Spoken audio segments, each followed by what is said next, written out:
السلام عليكم ورحمة الله وبركاته. وعليكم السلام ورحمة الله وبركاته. الحمد لله نحمده ونستعينه ونستغفره ونعوذ بالله من شرور أنفسنا وسيئات أعمالنا.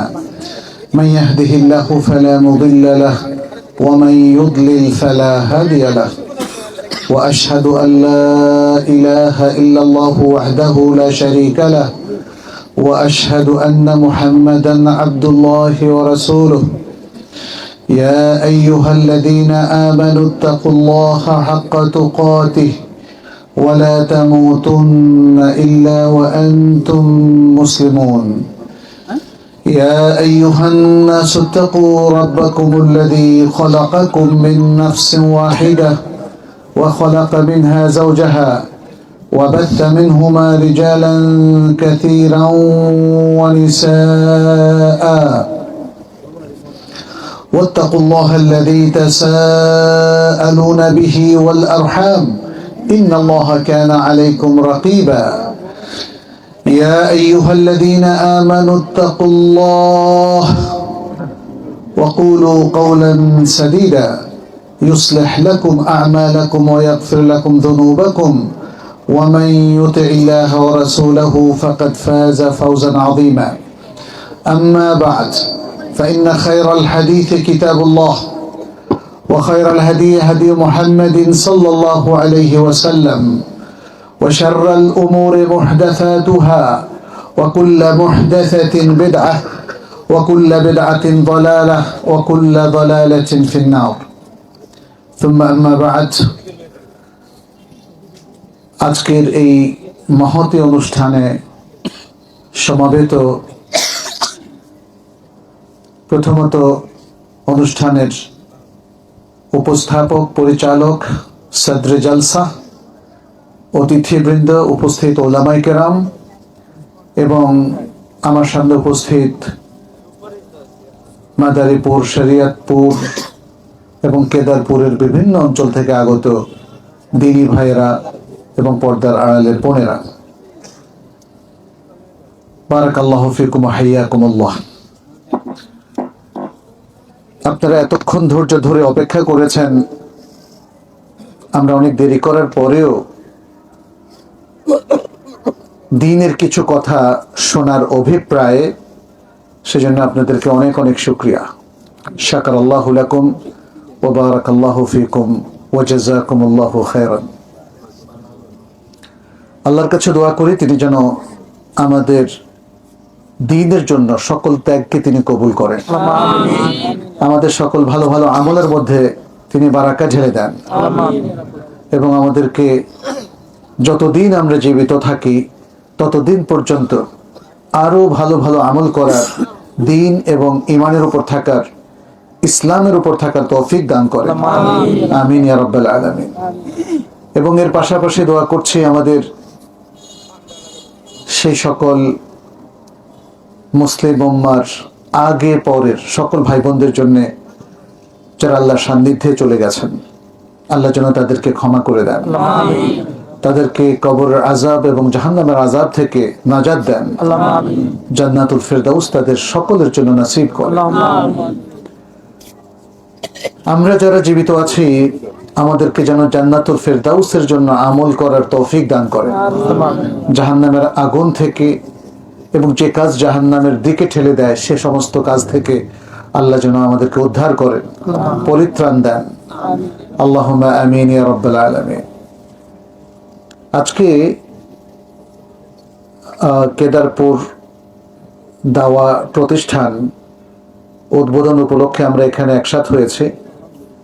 আলহামদুলিল্লাহ, আল্লাহর কাছে আরো একবার শুকরিয়া আদায় করি যে এই এলাকায়, এই জনপদে দ্বীনের দাওয়া এবং দ্বীনের ইলম প্রতিষ্ঠিত করার একটা কেন্দ্র আল্লাহ সুবহানাহু ওয়া তাআলা তৈরি করে দিলেন, প্রতিষ্ঠা করার তৌফিক দান করলেন।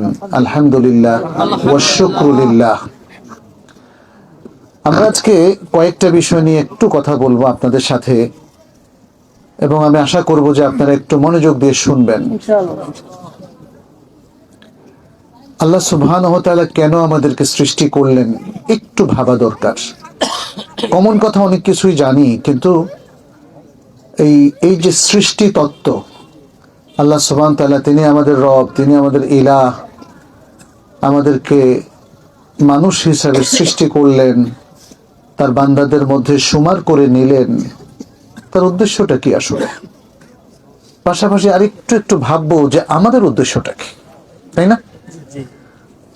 আল্লাহ তো হাকিম, আলিম, সামিয়া, বসির, আলিমুম বিযাতি সুদূর। অতএব আল্লাহর যে প্রজ্ঞা, তার যে হিকমা, সেটা তো সর্বজন বিদিত। আমরা জানলেও তিনি হাকিম, না জানলেও তিনি হাকিম। কিন্তু আমাদের জীবনটাকে সফল করার জন্যে আমাদের কিন্তু জানতে হবে আমাদের জীবনের লক্ষ্যটা কি। কেন আল্লাহ সুবহানাহু ওয়া তাআলা আমার বাবাকে সৃষ্টি করলেন, আমাকে সৃষ্টি করলেন, আপনাদেরকে সৃষ্টি করলেন, তাই না? একটু ভাবা দরকার। তারপর একটু ভাবা দরকার তিনি আমাদের জীবনের জন্য কি প্রোগ্রাম দিয়েছেন। আজকে যেমন একটা দাওয়াত সেন্টার আপনাদেরকে একটা প্রোগ্রাম দিয়েছেন, দাওয়াতি প্রোগ্রাম, তাই না? এবং এরপরে আলহামদুলিল্লাহ আল্লাহ যদি রিজিকে কিছু রাখেন, সেই রিজিকের একটা প্রোগ্রামও আছে, একটা নৈশ ভোজের ব্যবস্থাও আছে, আলহামদুলিল্লাহ। তাহলে ওনারা একটা প্রোগ্রাম দিলেন, সেই প্রোগ্রামে আপনারা অ্যাটেন্ড করলেন। আর আমরা আল্লাহর প্রোগ্রামও কিন্তু অ্যাটেন্ড করেছি অলরেডি, তাই না? পৃথিবীতে এসে গেছে। কে পাঠিয়েছেন? আল্লাহ পাঠিয়েছেন। তাহলে আল্লাহর প্রোগ্রামটা একটু বুঝে নেওয়া দরকার আমাদের। আল্লাহর প্রোগ্রাম বুঝে নেওয়ার জন্য আরো কিছু আয়োজন লাগে, যেমন জ্ঞান অর্জন করতে হয়। এই যে প্রোগ্রামটা বুঝে নেওয়া, এটা তো জ্ঞানের আলোকে হবে নাকি? নাকি যে যেমন ভাবে সেটাই আল্লাহর প্রোগ্রাম? না, আল্লাহর প্রোগ্রামটা আমাদেরকে ঘিরে, আমরা যারা পুরুষ, নারী, আমাদের সন্তান আছে, পরিবার আছে, এই সমাজের মধ্যে কত মানুষ আছে, তাহলে আমাদের সবাইকে নিয়ে আল্লাহ তাআলা কি প্রোগ্রামটা দিলেন সেটা জানা দরকার। জানলেই বুঝতে পারবো। আর জানাটার নাম হলো এলেম।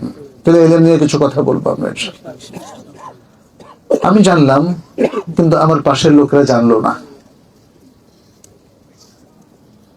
তাদেরকে জানানো দরকার না? এই জানানো দরকারটাকে কি বলে জানেন? বলেন তো? দাওয়া। আর কিছু না। আমাদের দেশে না দাওয়াত খায়, সেটা তো আলাদা, কিন্তু আসল দাওয়া হচ্ছে অন্যদেরকে জানানো। আমি যখন নিজে জানলাম, অন্যদেরকেও জানাবো। যেমন ধরেন আপনাদের এলাকার লোক, শরীয়তপুরের অনেক লোক ইটালিতে থাকে, সত্যি কিনা বলেন? একজন যাওয়ার পর আরেকজনকে নিয়ে যায়, এভাবেই তো গেছে বেশি। দাওয়াটা এরকমই, আমি জানার পরে আপনাকে জানাবো। কারণ আমি একা জান্নাত পেলে কি চলবে? আমার ভাই বেরাদার, আমার পিতা মাতা, আত্মীয় স্বজন, সবাইকে তো জান্নাতে নেওয়ার একটা প্রোগ্রাম করতে হবে। শুধু ইটালি দিলে তো আর জান্নাত নিশ্চিত হবে না, নাকি? তাহলে আমাদের আসলে নিশ্চিত করতে হবে জান্নাত। ফলে যেই কাজ করলে, যেই প্রোগ্রামে অ্যাটেন্ড করলে এবং যেভাবে জীবন চালালে আমি জান্নাত পাবো, সে একই পদ্ধতিতে আমি চাইবো যে আমার স্ত্রী, আমার সন্তান, আমার বাবা মা, আমার চাচা চাচি, আত্মীয় স্বজন সবাই যেন জান্নাত পায়। পাশাপাশি আরেকটা জিনিস আমাদেরকে নিশ্চিত করতে হবে, সেটা হচ্ছে জাহান্নাম থেকে মুক্তি। জাহান্নাম থেকে মুক্তি। কারণ জাহান্নাম তো অনেক কষ্টের। পৃথিবীর আগুন দেখেন না, কেউ সহ্য করতে পারে? পারে না। তাহলে জাহান্নাম থেকে মুক্তি, এটা আমাদের সবচেয়ে ইম্পর্টেন্ট, 1 নম্বর ইম্পর্টেন্ট।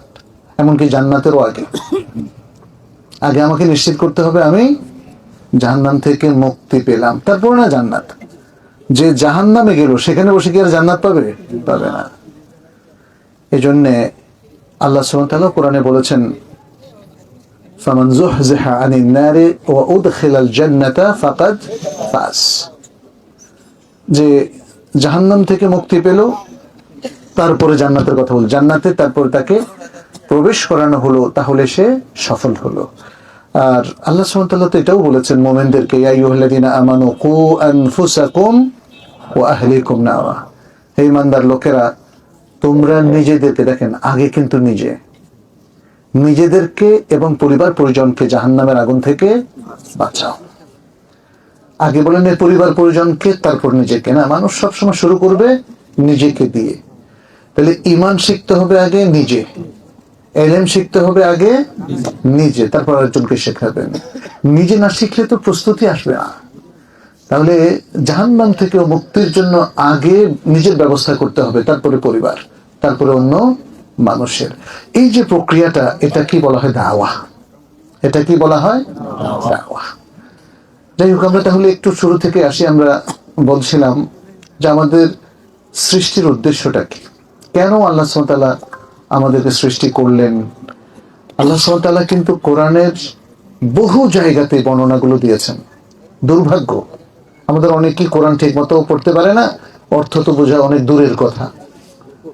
যারা পড়তে পারে তাদের মধ্যে অনেকে কিন্তু কোরআন অর্থ বুঝছে না।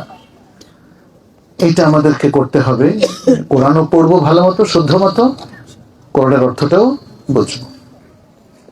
আল্লাহ সুবহানাহু ওয়া তাআলা সবচেয়ে বড় যে উদ্দেশ্যের কথা বললেন সেটা হচ্ছে ইবাদত। ওমা খালাকতুল জিন্না ওয়াল ইনসা ইল্লা লিয়াবুদুন। আমি জিন এবং ইনসানকে শুধু আমার ইবাদতের জন্য সৃষ্টি করেছি। একই নির্দেশ এখানে। তো সৃষ্টির উদ্দেশ্যটা বললেন, আল্লাহ যে জিন ইনসানকে সৃষ্টি করলেন, কেন করলেন? তার ইবাদতের জন্য। কোরআনের অসংখ্য আয়াতে আল্লাহ তাআলা তিনি তার বান্দাদেরকে ইবাদতের দিকে আহ্বান করলেন। ইয়া আইয়ুহান নাস উবুদু রাব্বাকুমুল্লাযী খালাকাকুম ওয়াল্লাযীনা মিন ক্বাবলিকুম লাআল্লাকুম তাত্তাকুন। এটা সূরা আল বাকারার একদম শুরুতে 21 নম্বর আয়াত। হে ঈমানদার লোকেরা, না হে মানুষেরা, তোমরা তোমাদের সেই রবের ইবাদত করো যিনি তোমাদেরকে সৃষ্টি করেছেন এবং তোমাদের পূর্ববর্তীদেরকে সৃষ্টি করেছেন, যেন তোমরা মুত্তাকি হও। তাহলে নির্দেশটা কিসের এখানে? ইবাদতের। সূরা বনী ইসরাঈলের মধ্যে আল্লাহ সুবহানাহু ওয়া তাআলা বলেন, ওয়া কাযা রাব্বুকা আল্লা তা'বুদু ইল্লা ইয়্যাহ। তোমার রব নির্দেশ দিয়েছেন যে তোমরা তাকে ছাড়া আর কারো ইবাদত করবে না। ওয়া মা উমিরু ইল্লা লিয়া'বুদুল্লাহা মুখলিসিনা লাহুদ-দ্বীন হুনাফা'a ওয়া ইউকিমুস সালাতা ওয়া ইউতুজ যাকাতা ওয়া যালিকা দীনুল কাইয়্যিমা। সূরা আল-বায়িনার মধ্যে আল্লাহ সুবহানাহু ওয়া তাআলা বললেন, তাদেরকে এই নির্দেশই দেওয়া হয়েছে যে তারা এক আল্লাহর ইবাদত করবে একনিষ্ঠ হয়ে, দিনকে তার জন্য খালেস করে নিয়ে, নির্ভেজাল করে নিয়ে। সে তার আর কোনো উদ্দেশ্য থাকবে না। সে যখন আল্লাহর ইবাদত করবে, উদ্দেশ্য তার একটাই, কার সন্তুষ্টির জন্য? আল্লাহর সন্তুষ্টির জন্য। কার ইবাদত করবে? একমাত্র আল্লাহর ইবাদত করবে। আর কারো ইবাদত করা যাবে? আর কারো ইবাদত করা যাবে না। তাহলে এরকম আরো অসংখ্য আয়াতে আপনি দেখবেন আল্লাহ সুবহানাহু ওয়া তাআলা যেহেতু ঘোষণা করেছেন বনি আদমকে সৃষ্টির মূল উদ্দেশ্য হচ্ছে ইবাদত, অতএব বনি আদমকে তিনি বারবার বলছেন, হে মানুষেরা তোমরা ইবাদত করো, হে মুসলিমরা তোমরা ইবাদত করো। তোমরা জেনে নাও আল্লাহ ছাড়া কারো ইবাদত করা যাবে না। এবং নবী সাল্লাল্লাহু আলাইহি ওয়াসাল্লাম মুআয ইবনে জাবালের কাছে ব্যক্ত করেছিলেন, হাক্কুল্লাহি আলা ইবাদিহি আন ইয়াবুদুহু ওয়া লা ইউশরিকু বিহি শাইআ। আল্লাহর হক বান্দার উপর এটা যে তারা শুধু আল্লাহর ইবাদত করবে এবং তার সাথে কাউকে শরীক করবে না। কেন? কারণ এটাই জীবনের উদ্দেশ্য। আপনি যদি আল্লাহর ইবাদত না করেন, আপনার জীবনটা ব্যর্থ, লক্ষ্যহীন জীবন, এমন জীবন যে জীবনটা তার লক্ষ্য বাস্তবায়ন করতে পারলো না। বলুন তো, এই জীবন কি সফল হবে? সফল হবে না। আপনি নিজের বাস্তব জীবনের কথাই ধরেন না, রাস্তায় হাঁটছেন, ঘুরছেন, জিজ্ঞেস করলাম এটা কি, বলুন এটা আমার চাকরি। ভালো কথা, উদ্দেশ্য কি? কোনো উদ্দেশ্য নাই। মানুষ কি বলবে আপনাকে, বলেন, তাই না? ইয়া সালাম। তার মানে হচ্ছে এই জীবনে সফল হওয়ার জন্য কিংবা একটু ভালো বেতন পাওয়ার জন্য আপনাকে লক্ষ্যভেদী কাজ করতে হবে। একটা লক্ষ্য সামনে রেখে জীবনটাকে গঠন করতে হবে। দেখেন, এই লক্ষ্য বাস্তবায়নের জন্য কেউ ডাক্তারি পড়ে না? ডাক্তারি পড়ার জন্য তাকে অনেক আগ থেকে নিজেকে রেডি করতে হয় না? কেউ প্রকৌশলী হয়, কেউ দেখা যাচ্ছে যে অর্থনীতি নিয়ে পড়ে, কেউ ফিজিক্স, কেউ কেমিস্ট্রি নিয়ে পড়ে, কেউ ফিন্যান্স নিয়ে পড়ে, অর্থনীতি নিয়ে, এরকম নানা বিষয় নিয়ে পড়ে। আবার কেউ কোরআন নিয়ে পড়ে, তাফসির নিয়ে পড়ে, কেউ হাদিস নিয়ে পড়ে, কেউ ফিকহ নিয়ে পড়ে, মাদ্রাসায় পড়ে, তাই না? প্রত্যেকের লক্ষ্য আছে কি নেই বলেন? আছে। কারণ লক্ষ্য নির্ধারণ না করলে ভরাডুবি নিশ্চিত। আপনি পরীক্ষা পাশও করতে পারবেন না যদি লক্ষ্য নির্ধারণ না করে আমরা পড়াশোনা করি, আমরা এমনি এমনি মানে জীবন উল্টাপাল্টা চালাই, তাহলে এই জীবনটাকে সফল হবে? হবে না। তাহলে একজন মানুষ এটা কিভাবে বলতে পারে তার জন্য আখিরাত আছে? আল্লাহ তাআলা এত সুন্দর সুন্দর নির্দেশ দিয়েছেন, ইবাদতের প্রোগ্রামগুলো দিয়েছেন, শুধু এটা বলেন না যে তোমরা ইবাদত করো। ইবাদত কি জানি না, হবে এটা? ইবাদত তো জেনে নিতে হবে আপনাকে। ইবাদতের কয়টা প্রোগ্রাম আছে এগুলো আমাদেরকে জেনে নিতে হবে। এটা এলেম। এই যে জানাটা, এটাই হলো এলেম। তাহলে আমাদের সবসময় মনে রাখবেন জানাটা কিন্তু আগে, সবার আগে কি জানা। জানতে ভুল করলে ডিজাস্টার হয়ে যাবে, তাই না? আপনি যদি এই যে বোতলটা আছে, বোতলের মধ্যে পানি, তাই না? যদি ধরেন এর মধ্যে বিষ থাকে, আমি জানি না, আমার কি মনে হলো? পানি। একটু খেয়াল করেন, আমি মনে করলাম পানি, আসলে আছে কি বিষ। জানাটা কি ঠিক হলো আমার? আমি ভুল জানলাম না? ভুল জানাকে কি জানা বলে? এটা একটু মনে রাখতে হবে। ভুল জানাকে জানা বলে না, ঠিক জানাকে জানা বলে। খুব ইম্পর্টেন্ট কিন্তু। আপনি যদি এখন এটা এখানে আছে বিষ মনে করলেন পানি, খেয়ে ফেললেন, বিষক্রিয়া দেখা দিবে কিনা? এবং এটা যদি মারা যাওয়ার মতো, খেলে মারা যায় এরকম বিষয়, তাহলে মারা যাবে কিনা? নাকি বিষ বলবে যে বেচারা তো জানেই না, এমনি খাইছি যখন, তাইলে আমি বিষক্রিয়া হলো মানে করবো না, তাই না? এটা কি হবে? পৃথিবীর 1 লক্ষ মানুষও যদি এই বিষটা খায়, মারা যাবে কিনা? তাহলে বুঝতে পেরেছেন জানাটা কতটা জরুরি। যদি কেউ জানতে ভুল করে তাহলে তার ক্ষতিটা কিন্তু হয়ে যাবে। ক্ষতিটা কেউ ঠেকাতে পারবে না, ক্ষতিটা হয়েই যাবে। ঠিক যে উদাহরণটা দিলাম, এখন কেউ যদি না জেনে শিরিক করে, পাপ হবে কিনা তার বলেন? ঈমান যাবে কিনা? কেউ না জেনে যদি শিরিক করে, ঈমান যাবে কিনা বলেন? কেউ যদি বলে আমি তো ভাই আমেরিকায় পড়াশোনা করে এসেছি, ওখানে আমাদের স্যাররা বলছেন আল্লাহ বলে কিছু নাই, এই জন্য ওটা আমার পছন্দ হয়েছে, আমি, আর আপনি কি বললেই হবে যে আমি জাহান্নামে যাব? এখানে তো আমাদের বলার কিছু নাই, তাই না? কে জাহান্নামে যাবে, কে জান্নাতে যাবে, এটা কে ঠিক করেন? আল্লাহ। কুফরি করলে এবং কুফরির উপরে মৃত্যুবরণ করলে সে চির জাহান্নামী হবে, কে বলেছেন বলেন তো? এখন আমি যদি বলি কোন ব্যক্তি কুফরি অবস্থায় মারা গেলে জাহান্নামে যাবে, এটা কি আমার কথা না আল্লাহর কথা? কারণ আমরা তো আল্লাহর কাছ থেকে জেনেই বলছি, অতএব এটা আমাদের কথা না। আমরা কাউকে জান্নাতে ঢোকানোরও কোনো অথরিটি রাখি না, আবার জাহান্নামে ঠেলে দেওয়ারও কোনো সামর্থ্য রাখি না। এই সব কিছু কার পক্ষ থেকে? আল্লাহর পক্ষ থেকে, প্রিয় ভাইরা। অতএব যদি জাহান্নামের পথে চলেন আর মনে করেন যে এটা জান্নাতের পথ, ঠিক এই যে এই বোতলটার মতো অবস্থা হবে। মনে করেছেন পানি, আসলে বিষ। অতএব ঠিক এরকমই হবে। আপনি জাহান্নামের পথে চলার পরে যদি মনে মনে করেন যে ভাবেন যে না এই পথটা আমার কাছে ভালো, পছন্দ হয়েছে, হ্যাঁ এটা ইবাদত, আপনি এভাবে ইবাদত করেন, অথচ শিরকের পথ হয়, তাহলে কি বাঁচার কোনো উপায় আছে? আল্লাহ সুবহানাহু ওয়া তাআলা কোরআনে একাধিকবার বলেছেন, ইন্নাল্লাহা লা ইয়াগফিরু আন ইউশরাকা বিহি ওয়া ইয়াগফিরু মা দুনা যালিকা লিমান ইয়াশা। সূরা আন-নিসা 48 নম্বর 116 নম্বর আয়াত। বলছেন আল্লাহ সুবহানাহু ওয়া তাআলা তার সাথে শরীক করাকে কখনোই ক্ষমা করবেন না। এছাড়া আর যত পাপ হয়, পৃথিবীর মতো বড়, মহাসাগরের মতো বড় পাপও যদি কেউ করে, আল্লাহ সেটা ইচ্ছা করলে যাকে ইচ্ছা ক্ষমা করে দিতে পারেন।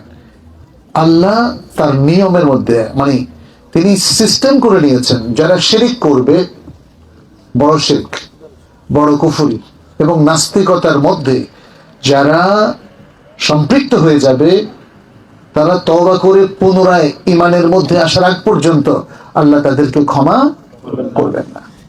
তাহলে তারা ঈমানের মধ্যে ফিরে আসার আগেই যদি মারা যায়, তাদের পরিণতি কি হবে?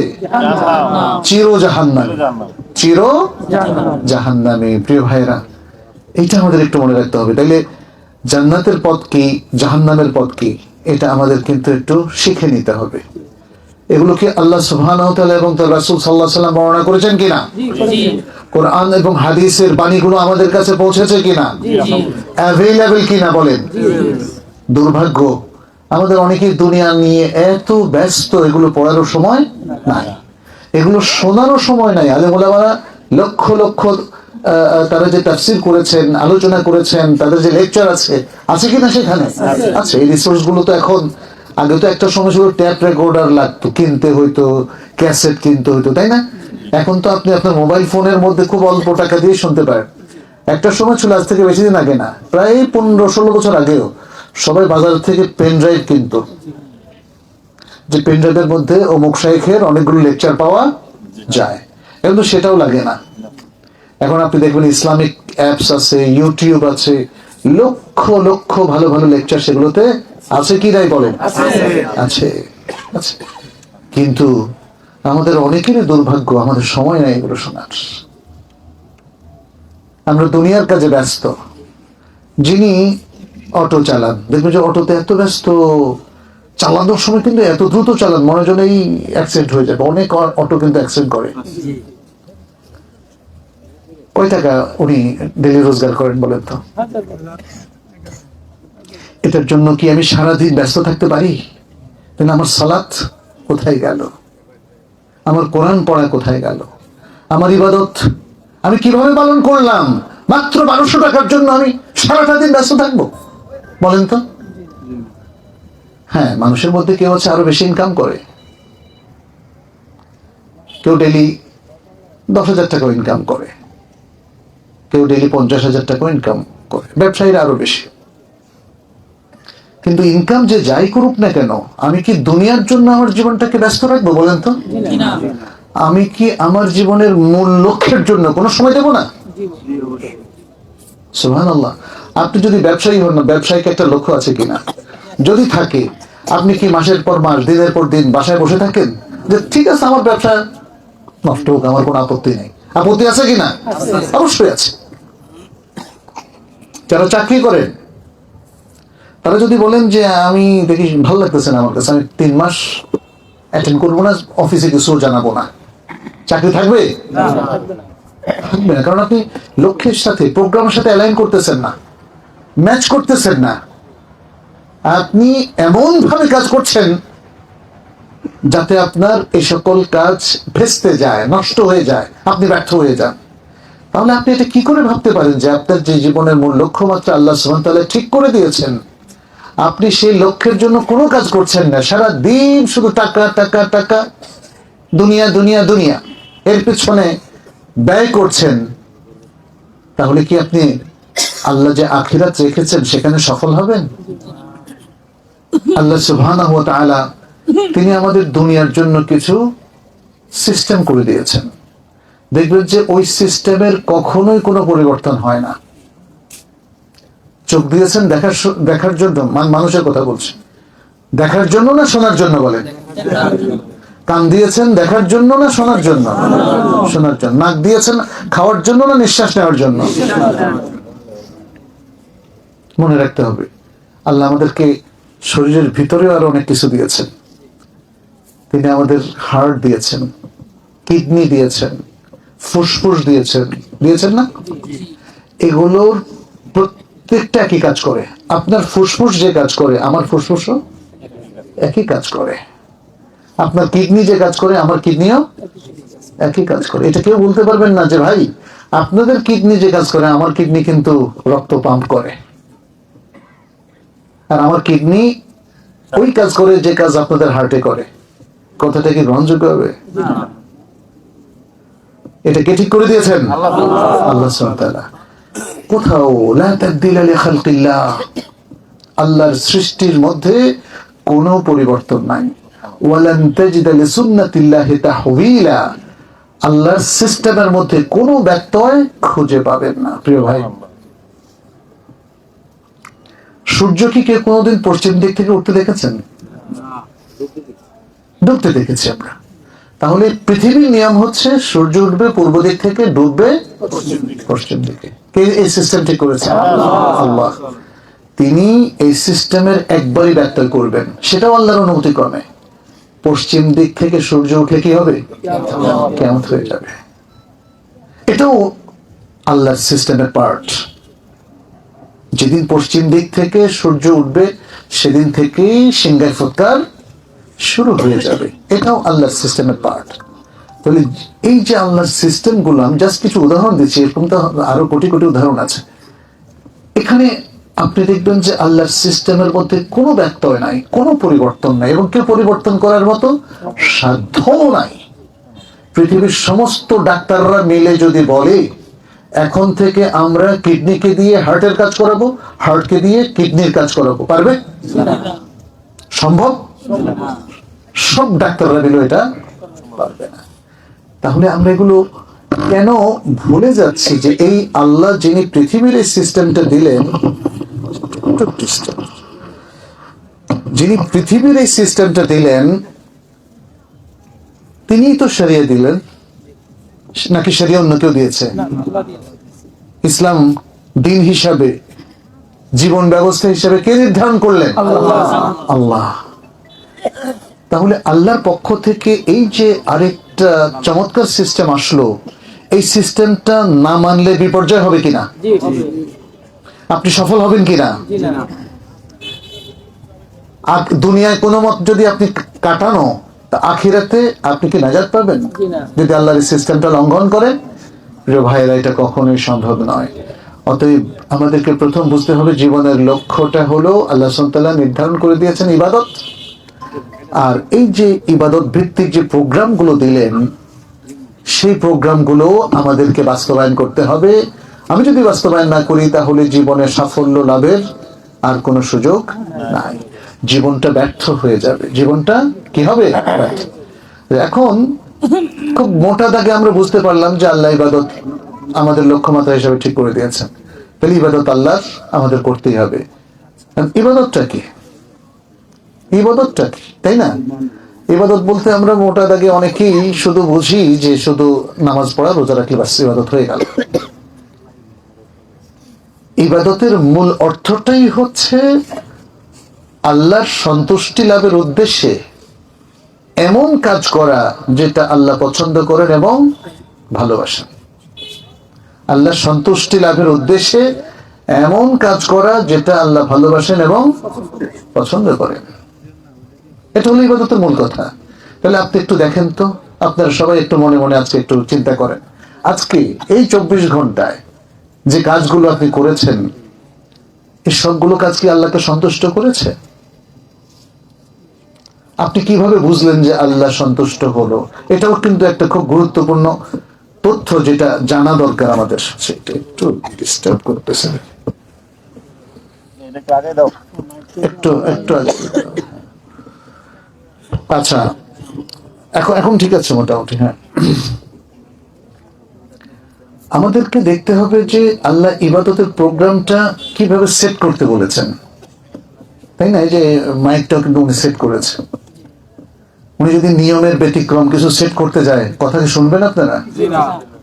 একটু যদি আলগা করে দেয় তাহলেও শুনবেন না। তাহলে আপনাকেও এই প্রোগ্রামগুলো যথাযথভাবে সেট করতে হবে। প্রোগ্রাম খুব সহজ, এমন না যে খুব জটিল।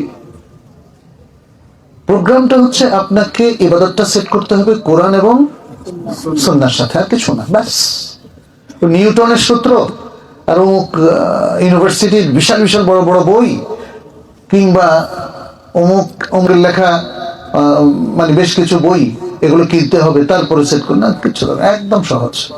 কিসের সাথে সেট করতে হবে? কোরআন এবং সুন্নাহ, অর্থাৎ কোরআন এবং হাদিস। কোরআন এবং হাদিস এর সাথে আপনি আপনার জীবনের প্রোগ্রামগুলো সেট করবেন। কিভাবে?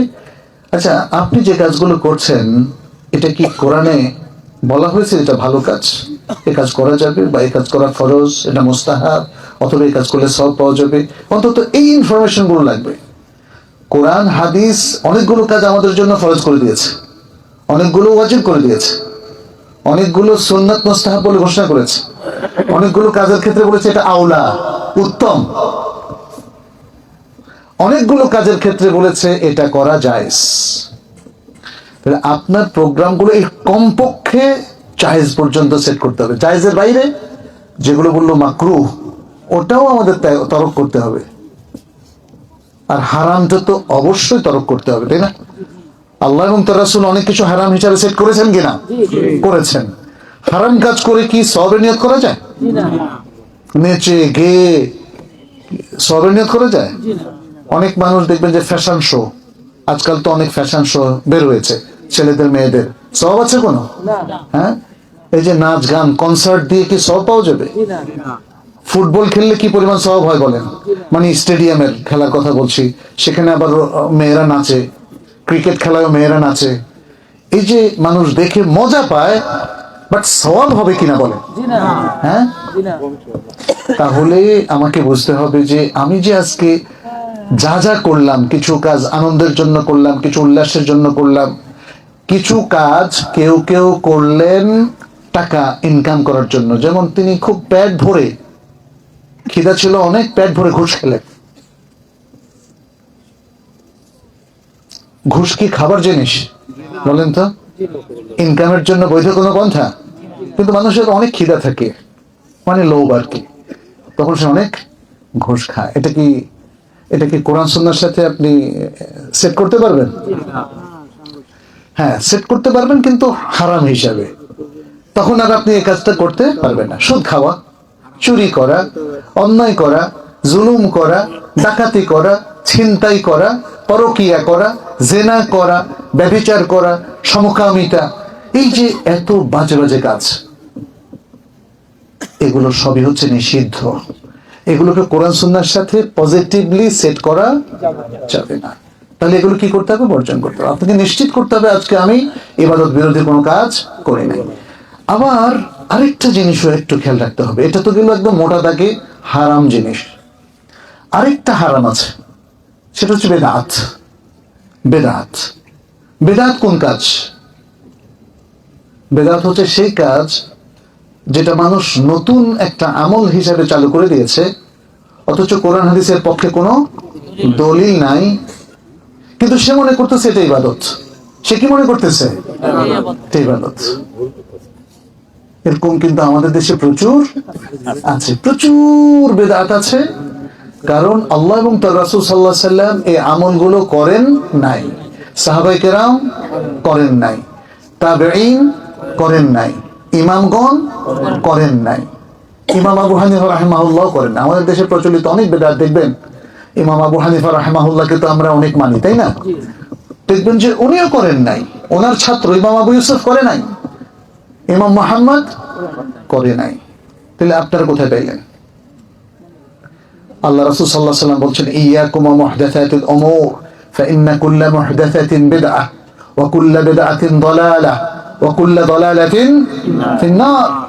সাবধান, তোমরা দ্বীনের মধ্যে নতুন নতুন প্রচলিত কাজ থেকে দূরে থাকবে, কারণ প্রত্যেক নতুন প্রচলিত কাজ এটা হলো বেদাত।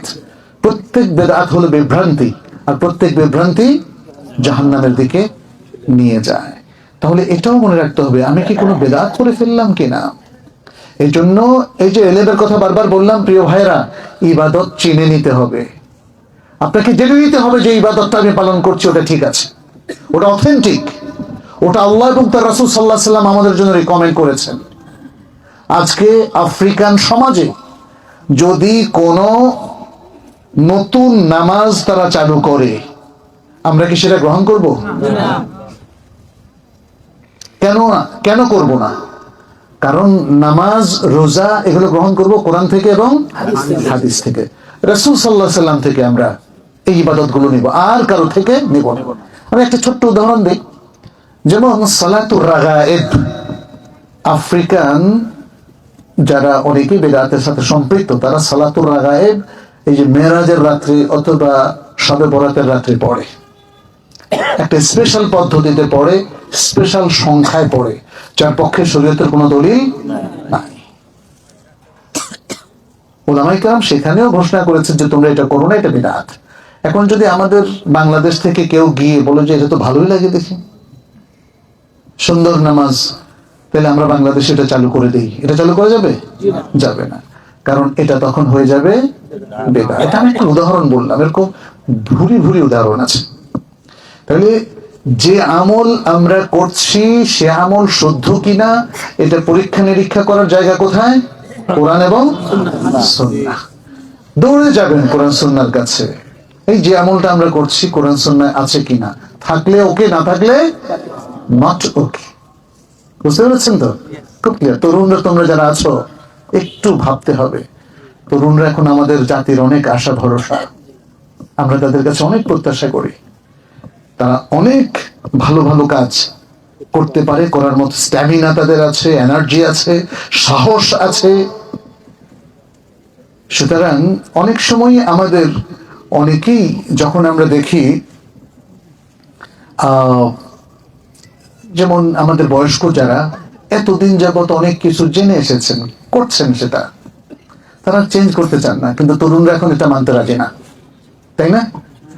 তরুণরা এখন আলহামদুলিল্লাহ তারা এখন অনেক পড়ুয়া, অনেক পড়ে, অনেক যাচাই বাছাই করে। আর নবী সাল্লাল্লাহু আলাইহি সাল্লামের যারা এই তরুণ সহচর ছিলেন তাদের জীবনীটা একটু পড়ে দেখেন, সুবহানাল্লাহ। সেখানে তরুণদেরকে আমরা দেখি কিছুকাল পরেই তারা বিশ্বের সর্বকালের সেরা স্কলারে পরিণত হয়েছে। নবী সাল্লাল্লাহু আলাইহি ওয়াসাল্লাম যখন মদিনায় আসলেন একদম শুরুর দিকে, তখন আব্দুল্লাহ ইবনে আব্বাসের বয়স এই 13, 14, 15, বেশি না। এবং তখন আব্দুল্লাহ ইবনে ওমর রাদিয়াল্লাহু তাআলার বয়স এরকমই 13, 14। আব্দুল্লাহ ইবনে মাসউদ আরেকটু বেশি ছিল তার বয়স। আব্দুল্লাহ ইবনে আমর ইবনে আস, এরা সব মানে প্রায় সমবয়সী, অ্যাডোলেসেন্ট বলা হয়, কিশোর বয়স। প্রত্যেকের বয়স 19-এর কম। আর ইতিহাসে আপনি দেখেন এনারা এক একজন জগৎ বিখ্যাত স্কলার হয়ে গেছে। আব্দুল্লাহ ইবনে আব্বাস, তাকে বলা হয় রাইসুল মুফাসসিরিন। আব্দুল্লাহ ইবনে ওমর রাদিয়াল্লাহু তাআলা আনহুমা, যারা সবচেয়ে বেশি হাদিস রওয়ায়াত করেছেন তাদের প্রথম চারজনের একজন আব্দুল্লাহ ইবনে ওমর রাদিয়াল্লাহু তাআলা আনহুমা। এই কিশোররাই দেখেন প্রকৃত ইলমের ঝান্ডা, তারাই বহন করেছে, সারা বিশ্বকে আলোকিত করেছে। আজকে আমরা যে সত্যিকারের ইসলাম ফলো করার সুযোগ পাচ্ছি এই স্কলারদের মাধ্যমে। এই স্কলারদের মাধ্যমে, আমরা রাজনীতিবিদদের মাধ্যমে পাই নাই। কাদের মাধ্যমে পেয়েছি? এই স্কলারদের মাধ্যমে। তাদের কাছ থেকে হাদিস পেয়েছি। কোরআনটাও যুগের পর যুগ এই উলামায়ে কেরামই আমাদের কাছে অবিকল কোরআন পৌঁছে দিয়েছেন। এই জন্য আজকে আমরা নিখুঁত কোরআন পড়তে পারি কিনা? প্রিয় ভাইয়েরা, দেখেন যারা খ্রিস্টান তারা কিন্তু নিখুঁত বাইবেল এখন আর পায় নাই। তাদের বাইবেল এখন 4টা ভার্সন হয়ে গেছে, 4টা ভার্সন হয়ে গেছে। প্লাস আমাদের আল কোরআন বলছে তারা তাদের বাইবেলের মধ্যে প্রচুর, ইনজিলের মধ্যে প্রচুর বিকৃতি সাধন করেছে। ইউহাররিফুনাল কালিমা আন মাওয়াদিহি। তাওরাতের একই অবস্থা, সেই নিখুঁত তাওরাত যেটা মূসা আলাইহিস সালামের উপর নাযিল হয়েছিল সেটা এখন আর নাই। তারা বিকৃতি সাধন করেছে, কিন্তু কোরআন এর মধ্যে একটা নক্তাও কেউ বিকৃত করতে পারে নাই, পারবে না। যেহেতু আল্লাহ সুবহানাহু ওয়া তাআলা বলছেন ইন্না নাহনু নাযালনা যিকরা ওয়া ইন্না লাহু লাহাফিজুন, নিশ্চয় আমরা যিকির তথা আল কোরআন নাযিল করেছি এবং আমরাই একে হেফাজতকারী, হেফাজত করব। অতএব প্রিয় ভাইরা, এত একটা নিখুঁত বই কি পড়তে ইচ্ছে করে না বলেন তো? হ্যাঁ, এই তোমাদের পড়তে ইচ্ছে করে না? শুদ্ধ করে পড়া শিখেছো তোমরা? এটা শিখতে হবে। পৃথিবীতে একমাত্র নিখুঁত বই সেটি হলো আল কোরআন, যার মধ্যে কোনো বিকৃতি ছোঁয়া লাগেনি। যালিকাল কিতাবু লা রাইবা ফীহি, আল্লাহ নিজেই বলে দিয়েছেন এটা হলো এমন গ্রন্থ যাতে কোনো সন্দেহ নাই। হুদাল লিল মুত্তাকিন। আমরা যদি মুত্তাকি হতে চাই, আল্লাহ বলছেন মোমেন মুত্তাকিদের জন্য এটা হলো গাইডেন্স। তাহলে কেন পড়বো না আমরা? কি অদ্ভুত ব্যাপার না? আমাদের দেখেন পাঠ্যসূচিতে, স্কুলের পাঠ্যসূচিতে কোরআন হয়তো একটা দুটো সূরা ছাড়া কিছুই নাই। কারণ এই পাঠ্যসূচি যারা রচনা করেছে তারা ইসলামকে ভালোবাসে না, তার মুসলিম উম্মাহকে তার যে পরিচয় সেটা ভুলিয়ে দিতে চায়। একটা জাতি যদি তার আসল পরিচয় ভুলে যায়, সে জাতি কোনোদিন মাথা উঁচু করে দাঁড়াতে পারে না। আজকে আমাদের এই অধঃপতন দেখেন, এই সমাজের মধ্যে কত অধঃপতন। এই অধঃপতনের মূল কারণ হচ্ছে আপনি ইসলামের আসলে অনেক মেসেজ ভুলে গেছেন, আপনার আইডেন্টিটি ভুলে গেছেন। আমি তো সেই মুসলিম যে তার সমস্ত সম্পদ উম্মার জন্য আমি বন্টন করে দেব, আমার কোনো সম্পত্তির প্রয়োজন না। আমাদের রাসূল সাল্লাল্লাহু আলাইহি ওয়াসাল্লাম এটাই শিখিয়েছেন। আমরা তো সেই মুসলিম রোগীদের সেবা দেব, আমরা সেই মুসলিম যারা দুস্থের পাশে দাঁড়াবো, যারা মানুষকে ভালোবাসা দেব, মানুষের সাথে হানাহানি করব না, মানুষের স্বার্থের সাথে সংঘাত করব না, স্বার্থপর হব না, নিজের স্বার্থ জাতির জন্য আমরা বিলিয়ে দেব। আমরা সেই মুসলিম উম্মাহ। তাই করেছে না? দেখেন তো, আনসাররা তাদের সবকিছু বিলিয়ে দিয়েছেন মুহাজিরদের জন্য। আর মুহাজিররা সেটা কি জমায় রাখছেন, ব্যাংক ব্যালেন্স করেছিলেন? সুবহানাল্লাহ। সাহাবায়ে কেরাম এমন একটা প্রজন্ম যারা সারা দুনিয়ার কল্যাণের জন্য কাজ করেছেন। অষ্টপ্রহর, এক প্রহর, দুই প্রহর, তিন প্রহর নয়, অষ্টপ্রহর। এক প্রহর 3 ঘন্টা, অষ্টপ্রহর কয় ঘন্টা? 24 ঘন্টা। কোথায় আমাদের শিক্ষা? কোথায় আমাদের প্রোগ্রাম? কি করছি আমরা এই সমাজের মধ্যে? প্রিয় ভাইয়েরা, একটু দেখতে হবে। এভাবে আল কোরআন হলো সেই শ্রেষ্ঠ গ্রন্থ, পৃথিবীতে একমাত্র গ্রন্থ, সবচেয়ে সর্বাধিক পঠিত গ্রন্থ। যখন কেউ বলে যে বেস্ট সেলার বই, হুমড়ি খেয়ে পড়ে ওটা পড়ার জন্য। আমাদের জাতির লোকেরা হুমড়ি খেয়ে কেন পড়ছে না কোরআন পড়ার জন্য বলেন? আমরা দুর্বল হয়ে গেছি আসলে। আমরা সবাই দুনিয়ার পিছনে ছুটছি। আমাদের টুপিওয়ালা দাড়িওয়ালারাও দুনিয়ার পিছনে ছুটছে, অন্য মানুষ তো বেশি ছুটছে। ফলে আপনি দেখবেন যে এখন অধিকাংশ মানুষ কোরআন ঠিক মতো তেলাওয়াত করতে পারে না, অর্থ বোঝে না, কোরআন থেকে এলেম নিতে পারে না, যার কারণে আজকে জীবনের লক্ষ্য থেকে আমরা সরে গেছি। আমরা আল্লাহর ইবাদতটা ঠিক মতো করতে পারছি না। অধিকাংশ মানুষের দেখবেন ইবাদতে মন বসে না। আমাকে এখনো অনেক যুবকও প্রশ্ন করে, স্যার হঠাৎ করে নামাজ পড়তে খুব ভালো লাগতো, এখন দেখি যে নামাজে মনই বসে না। অনেক অভিভাবক আমেরিকায় থাকেন, বিভিন্ন দেশে থাকেন, বাংলাদেশেও থাকেন, আমাকে বলেছেন যে আমার সন্তানদেরকে আমি প্রথম দিকে খুব সুন্দর নামাজে বানিয়েছি, এখন ওরা নামাজ পড়তে চায় না। অনেক বয়স্ক লোকও বলেছেন নামাজে আগে মজা পেতাম, এখন আর মজা পাই না। বুঝতে পেরেছেন? তাই একটা বিপর্যয় কিন্তু সৃষ্টি হয়ে গেছে। কারণ জীবনের লক্ষ্য থেকে যদি আপনি দূরে সরে যান, আপনি যদি অতিরিক্ত দুনিয়ামুখী হন, আপনি যদি সম্পত্তির মোহে, লোভে আপনার সমস্ত প্রোগ্রাম সাজিয়ে ফেলেন, আপনার আল্লাহর দেয়া সেই লক্ষ্যের মধ্যে বিপর্যয় ঘটবে। সেটাই ঘটছে। আজকে দেখেন আমাদের দেশের এত মানুষ মুসলিম, তাই না? এখনো তো অধিকাংশ মানুষ মুসলিম, কিন্তু এই মুসলিমরাই তো হত্যা, রাহাজানি, ভেজাল মেশানো, বাজারের মধ্যে ফলের মধ্যে সব রাসায়নিক মেশানোর কাজটা করে। নাকি এটা ইহুদি নাসারারা করে, আমরা বাধ্যতামূলক সেগুলো সেখান থেকে নিয়ে আসি? এখানে করে না? আমি তো এখন দেখছি বাজার থেকে কিছুই কেনার সুযোগ নাই।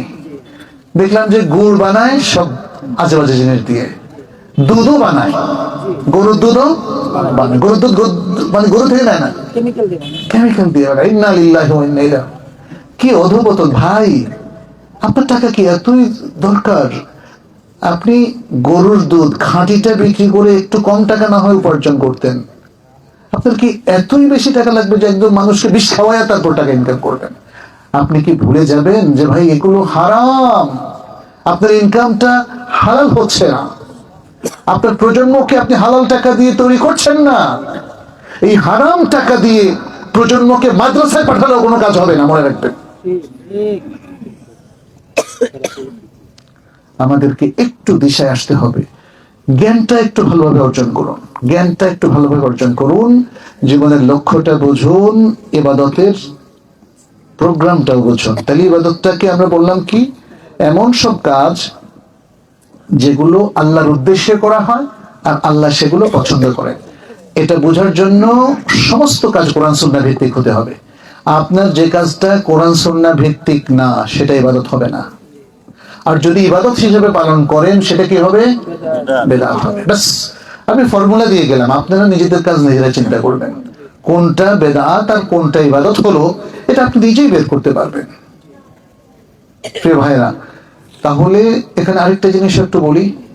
সূরা আসরের মধ্যে আল্লাহ তাআলা কি বলছেন? আল আসর বলছেন, ইন্নাল ইনসানা লাফি খুসর, নিশ্চয়ই সকল মানুষ ক্ষতির মধ্যে আছেন, ইল্লাল্লাযিনা আমানু ওয়া আমিলুস সালিহাত ওয়া তাওয়াসাউ বিল হাক্কি ওয়া তাওয়াসাউ বিস সাবর। চারটা কাজ।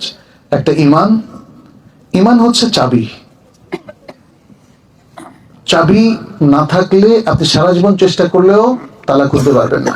আর এটা মনে করেন না যে বাংলাদেশি তালা, চাবিওয়ালাকে আইনা খুলে ফেলাইবেন। হ্যাঁ, এটা হলো আল্লাহর তালা, আল্লাহর তালা। এইটা আল্লাহর ফর্মুলা ছাড়া কেউ খুলতে পারবে না। আল্লাহর দেওয়া ফর্মুলা ছাড়া কেউ খুলতে পারবে না। আল্লাহর কোন সৃষ্টি খুলতে পারবে না। আল্লাহ বলেছেন, এটা খোলার জন্য কি লাগবে? ঈমান। আফালা ইয়াতাদাব্বারুনাল কুরআন আম আলা কুলুবিন আকফালুহা। তারা কি কোরআন নিয়ে চিন্তা ভাবনা করে না? কোরআন নিয়ে চিন্তা ভাবনা করলে তো দেখতো যে ঈমান লাগবে তার। ঈমান ছাড়া সে আল্লাহর কাছে কোনো পাত্তাই পাবে না, যত কাজই করুক না কেন। ওয়াকাদিমনা ইলা মা আমিলু মিন আমালিন ফাজআলনাহু হাবাআন মানথুরা। আল্লাহ তাআলা বলছেন, তারা অনেক আমল করে আর আমি এগুলোকে ধূলিকণার মতো নিষ্ফল করে দেই, কারণ তার ঈমানটা নাই। তাহলে এখানে আফালা ইয়াতাদাব্বারুনাল কুরআন আম আলা কুলুবিন আকফালুহার মধ্যে যে আল্লাহ তাআলা বললেন, নাকি তাদের অন্তরটা লকড, তালাবদ্ধ। দেখেন, এই তালার সিস্টেমটা আল্লাহর দেয়া সিস্টেম। আপনি ঈমান যদি না আনেন, আপনি আল্লাহর কথা যদি না বুঝেন, আপনি ইলম যদি অর্জন না করেন, তাহলে ধীরে ধীরে ধীরে ধীরে আপনার অন্তরের মধ্যে তালা বন্ধ হয়ে যাবে, সিলগালার মতো। এটা আর কেউ খুলতে পারবে না একমাত্র আল্লাহ ছাড়া। আল্লাহর কাছে যদি আপনি আবার কখনো ফিরে আসেন, আপনার অন্তরটা যদি সফট হয়, আপনি যদি আল্লাহর কাছে কেঁদে কেটে বলেন, আল্লাহ আমাকে হেদায়েতটা দাও, ইহদিনাস সিরাতাল মুস্তাকিম, তখন আল্লাহ আপনাকে আবার সেই তালাবদ্ধ অবস্থা থেকে উদ্ধার করবেন। আর এই উদ্ধারের জন্য আপনার লাগবে ঈমান নামক চাবি। ঈমান নামক চাবি। প্রিয় ভাইরা, তাহলে ইবাদতের যে প্রোগ্রামের কথা আমরা বললাম, এক নম্বরে লাগবে ঈমান, তারপর ইবাদতের প্রশ্ন আসছে। এবং এখানে দেখেন সূরা আল আসরের মধ্যে কি বললো? ওয়া আমিলুস সালিহ। এবং যারা দ্বিতীয় নম্বরে আমলে সালেহ করেছে।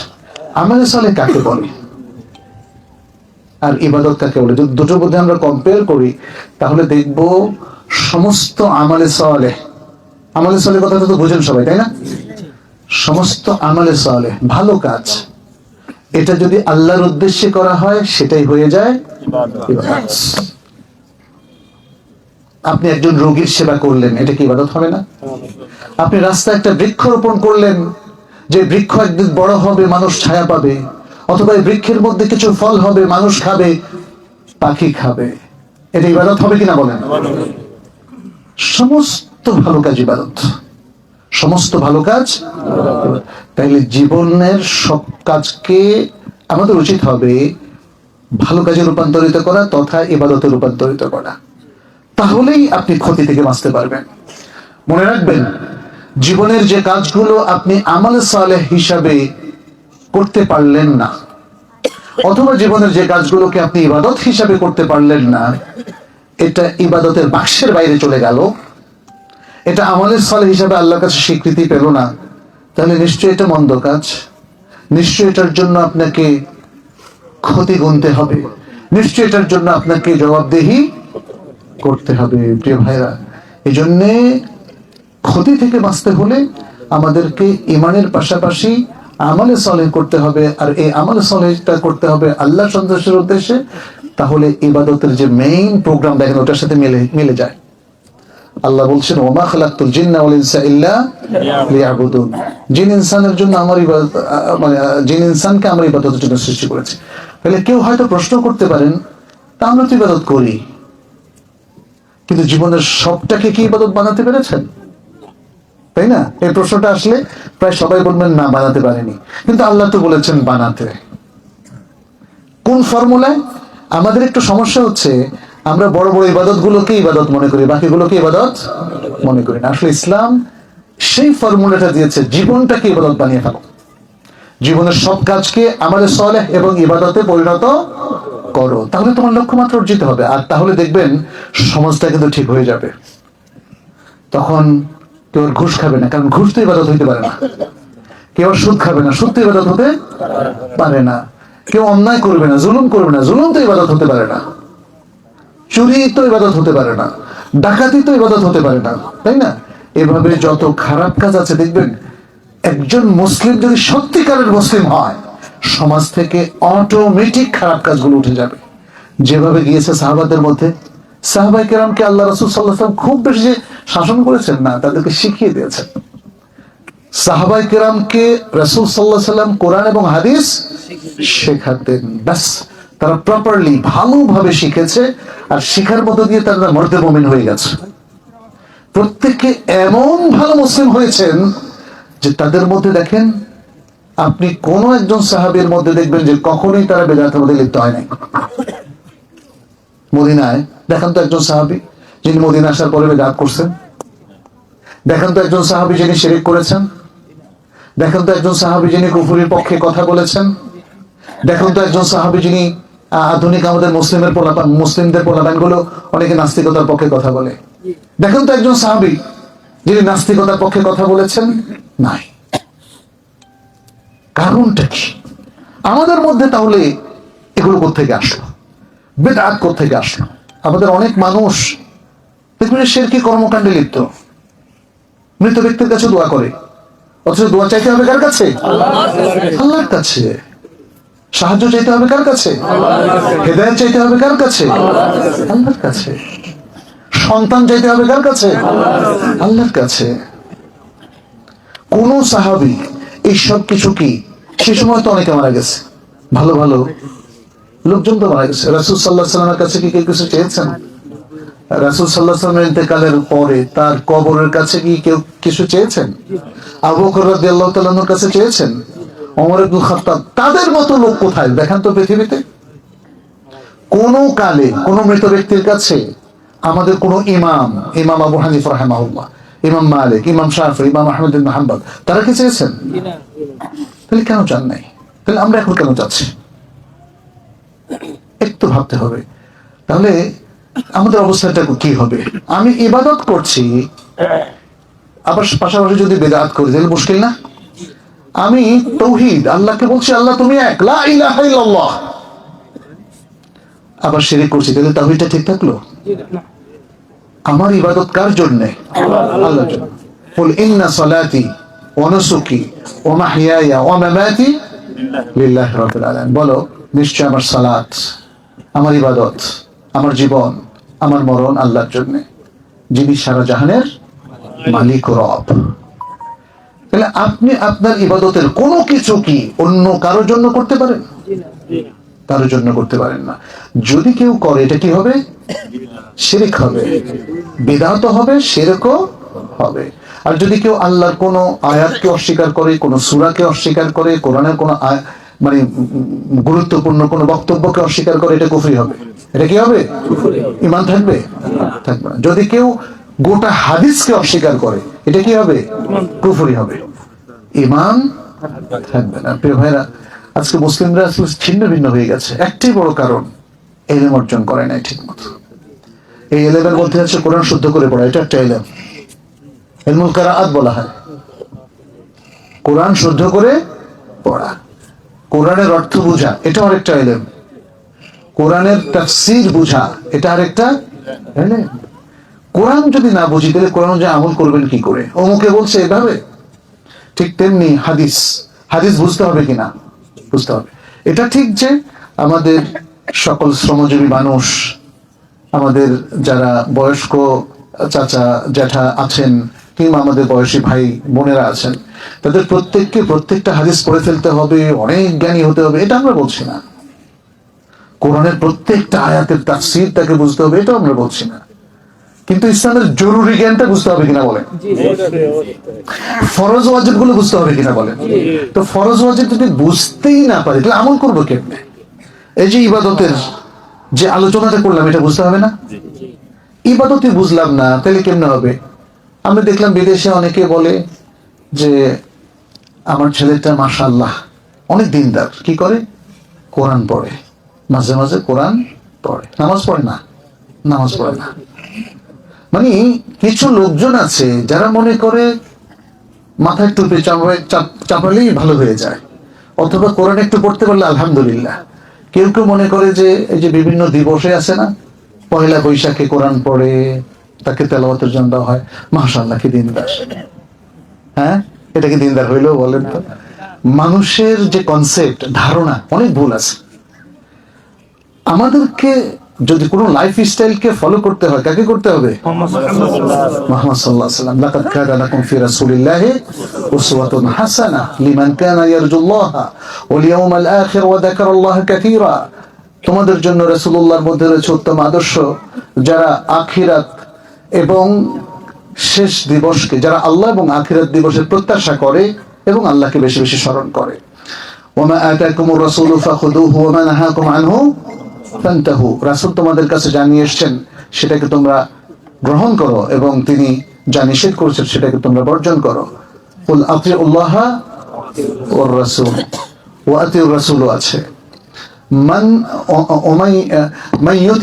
মান ইউতি'র রাসূলা ফাকাদ আতা আল্লাহ, যে রাসূলকে অনুসরণ করলো সে আল্লাহকে অনুসরণ করলো। সুতরাং রাসূল সাল্লাল্লাহু আলাইহি ওয়াসাল্লামকে রোল মডেল হিসেবে নেওয়াটা খুব জরুরি। এটা তরুণদের জন্য আমার বিশেষ নসিহা, যে তোমরা কোন ফুটবলারকে রোল মডেল নিয়ে তোমার লাভ কি কও?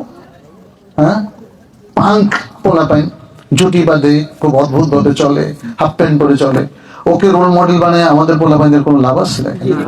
কিন্তু দেখেন, মানে দিনদারি এতই কমেছে যে আজকের আধুনিক যুবকরা মনে করে যে অমুক, হ্যাঁ, ভারতীয় নায়ক, অমুক ইংল্যান্ডের ক্রিকেটার, অস্ট্রেলিয়ান ক্রিকেটার, অমুক ফুটবলার, সে হচ্ছে তার হার্টথ্রব, সেলিব্রিটি, তার প্রিয় ব্যক্তি। তো এইভাবে কি এরা কি পথ পাবে বলেন? আমাদের পরিবারগুলোরও অনেক সাবধান হওয়ার সময় আছে, মানে সময় এসেছে। কারণ আপনার সন্তান বকে যাচ্ছে, আপনার কোনো খবর নাই। আপনার সন্তান, তার প্রিয় ব্যক্তি হবে তো রাসূলুল্লাহ সাল্লাল্লাহু আলাইহি ওয়াসাল্লাম, প্রিয় ব্যক্তি হবে আবু বকর রাদিয়াল্লাহু তাআলা, প্রিয় ব্যক্তি হবে ওমর ইবনে খাত্তাব রাদিয়াল্লাহু তাআলা, তারিক বিন জিয়াদ, উসামা বিন যায়েদ, আবু হুরায়রা রাদিয়াল্লাহু তাআলা, আব্দুল্লাহ ইবনে উমর, আব্দুল্লাহ ইবনে আব্বাস। এরা হবে আমাদের সন্তানদের প্রিয় ব্যক্তি। কিন্তু হচ্ছে না তো। আরেকটা জিনিস একটু বলি, আপনাদের এই গ্রামের মধ্যে কয়টা মসজিদ বা স্কুলের নাম আপনারা সাহাবার নামে করেছেন বলেন তো? কয়টা রাস্তার নাম আপনারা আমাদের ইমামদের নামে করেছেন? ইমাম আবু হানিফা রোড করেছেন? তো পোলামাইন কেমনে জানবে আমাদের সালাফের কথা? কেমনে সাহাবাদের কথা মনে রাখবে? আমি আমেরিকায় একবার এরকম সভায় অনেক তরুণ ছেলেরা ছিল, জিজ্ঞেস করলাম ইসলামের রকম কয়টা? একটু কনফিউজ করার জন্য আমি বললাম 5টা, 7টা, 12টা না 20টা। কে বললো 20টা, কে বললো 12টা, কে বললো 9টা। মানে সুবহানাল্লাহ। তার মানে হচ্ছে আমাদের এই সন্তানেরা পৃথিবীর উন্নত রাষ্ট্রে থাকার পরেও অধিকাংশই ইসলামের রোকন যে 5টা এটাই শিখে না। তারপর জিজ্ঞেস করলাম ইমানের রোকন কয়টা? এখানেও দেখলাম ইখতিলাফ। আমি বললাম দেখো, তোমরা তো নিজেরাই ইখতিলাফ করতেছো, তোমরা সব আলেমরা ইখতিলাফ করে, তো তোমরা তো জরুরি জিনিসগুলো নিয়ে ইখতিলাফ করতেছো। কেউ বলে যে ইমানের রোকন 10টা, কেউ বলে 8টা, কেউ বলে 6টা, কেউ বলে 7টা, তাই না? এটা কি ইখতিলাফ করার বিষয়? ইখতিলাফ করার বিষয়? এগুলো তো একদম কোরআন হাদিসে স্পষ্ট করে দেওয়া আছে।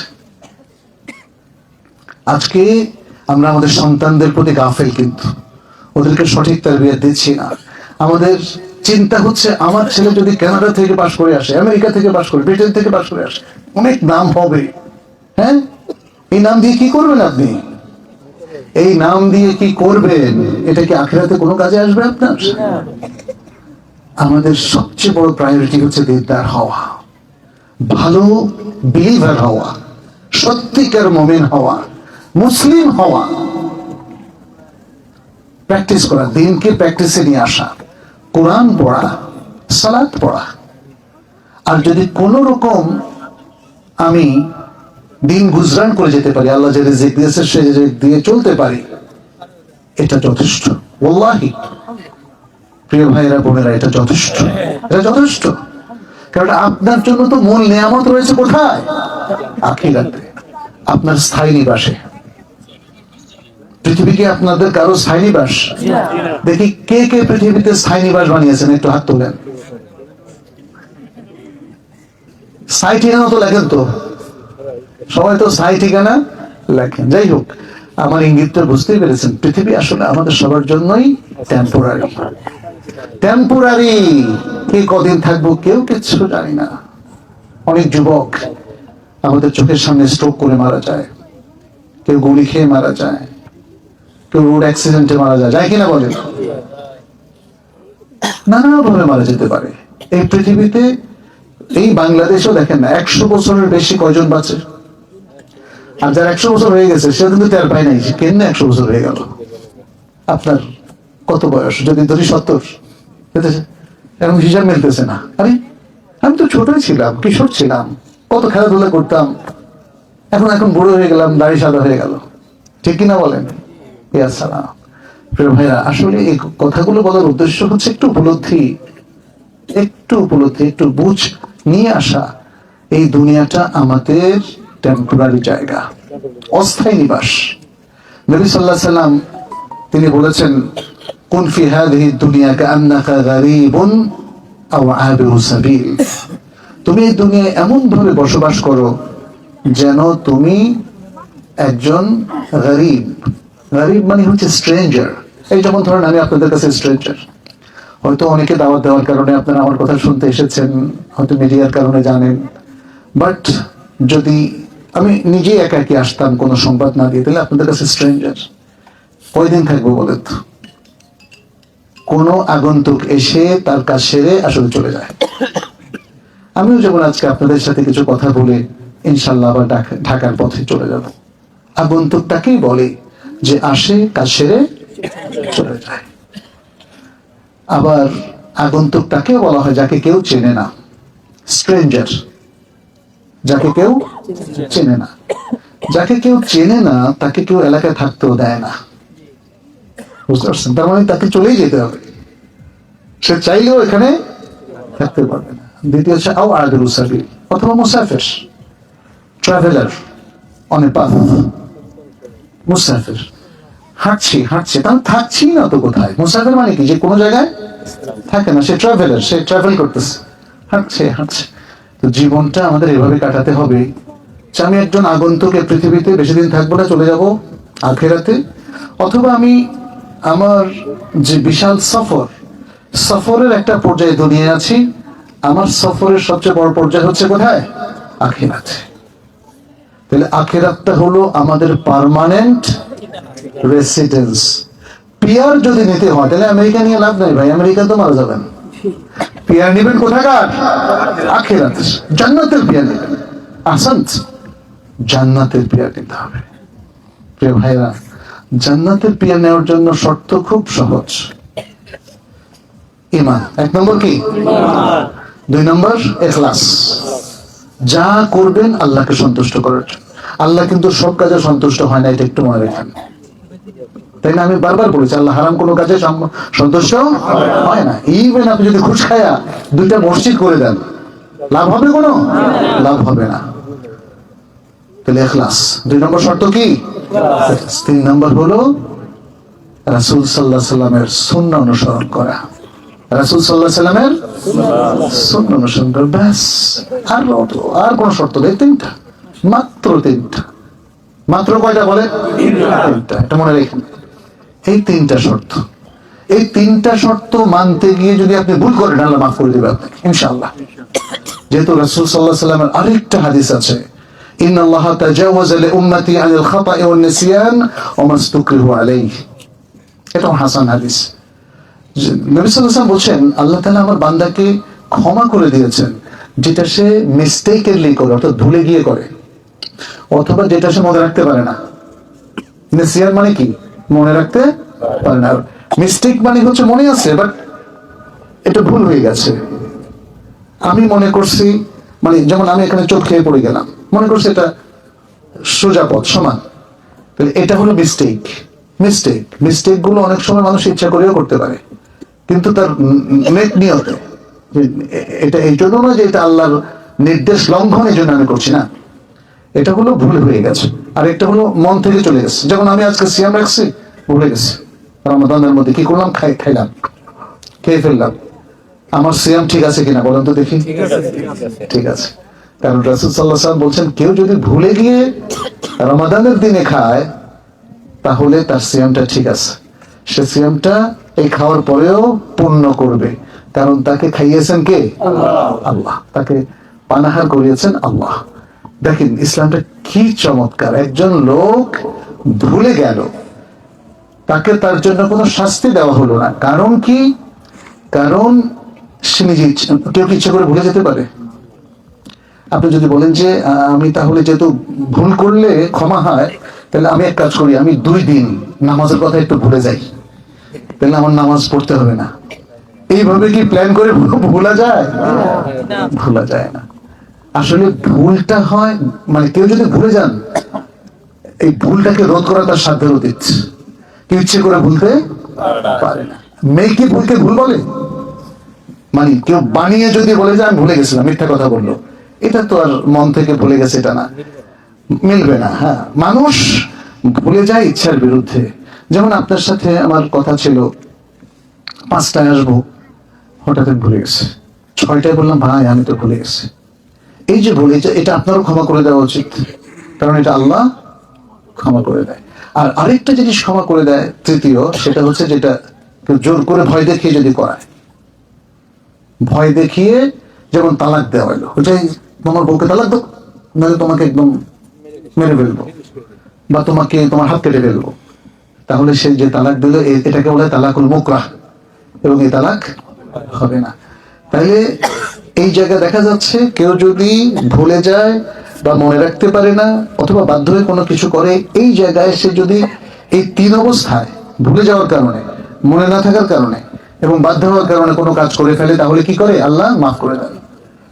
এই জন্য আমি বলছি, আপনারা যদি সিনসিয়ারলি এই 3টা শর্ত পালন করেন, ঈমান, ইখলাস আর সুন্নাহ অনুসরণ। কি? ঈমান, ইখলাস, সুন্নাহ অনুসরণ। আমার সাথে একটু বলেন, ঈমান, ইখলাস, সুন্নাহ অনুসরণ। এই 3টা কাজ যদি করেন, তাহলে এরপরে হাজারো ভুল হইলে আল্লাহ মাফ করে দেবেন। এর দলিল কি? সূরা জুমারের মধ্যে আল্লাহ তাআলা বলেন, قل يا عبادي الذين أسرفوا على أنفسهم لا تقنطوا من رحمة الله إن الله يغفر الذنوب جميعا।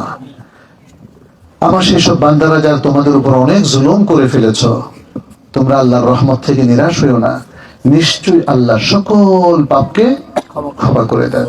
আর যদি এটা ইচ্ছার বিরুদ্ধে হয়, খাপা হয়, বাধ্যবাধকতার কারণে কেউ করে, তাহলে তো আল্লাহর আরেকটা ফর্মুলা হচ্ছে এটা অটোমেটিক মাফ।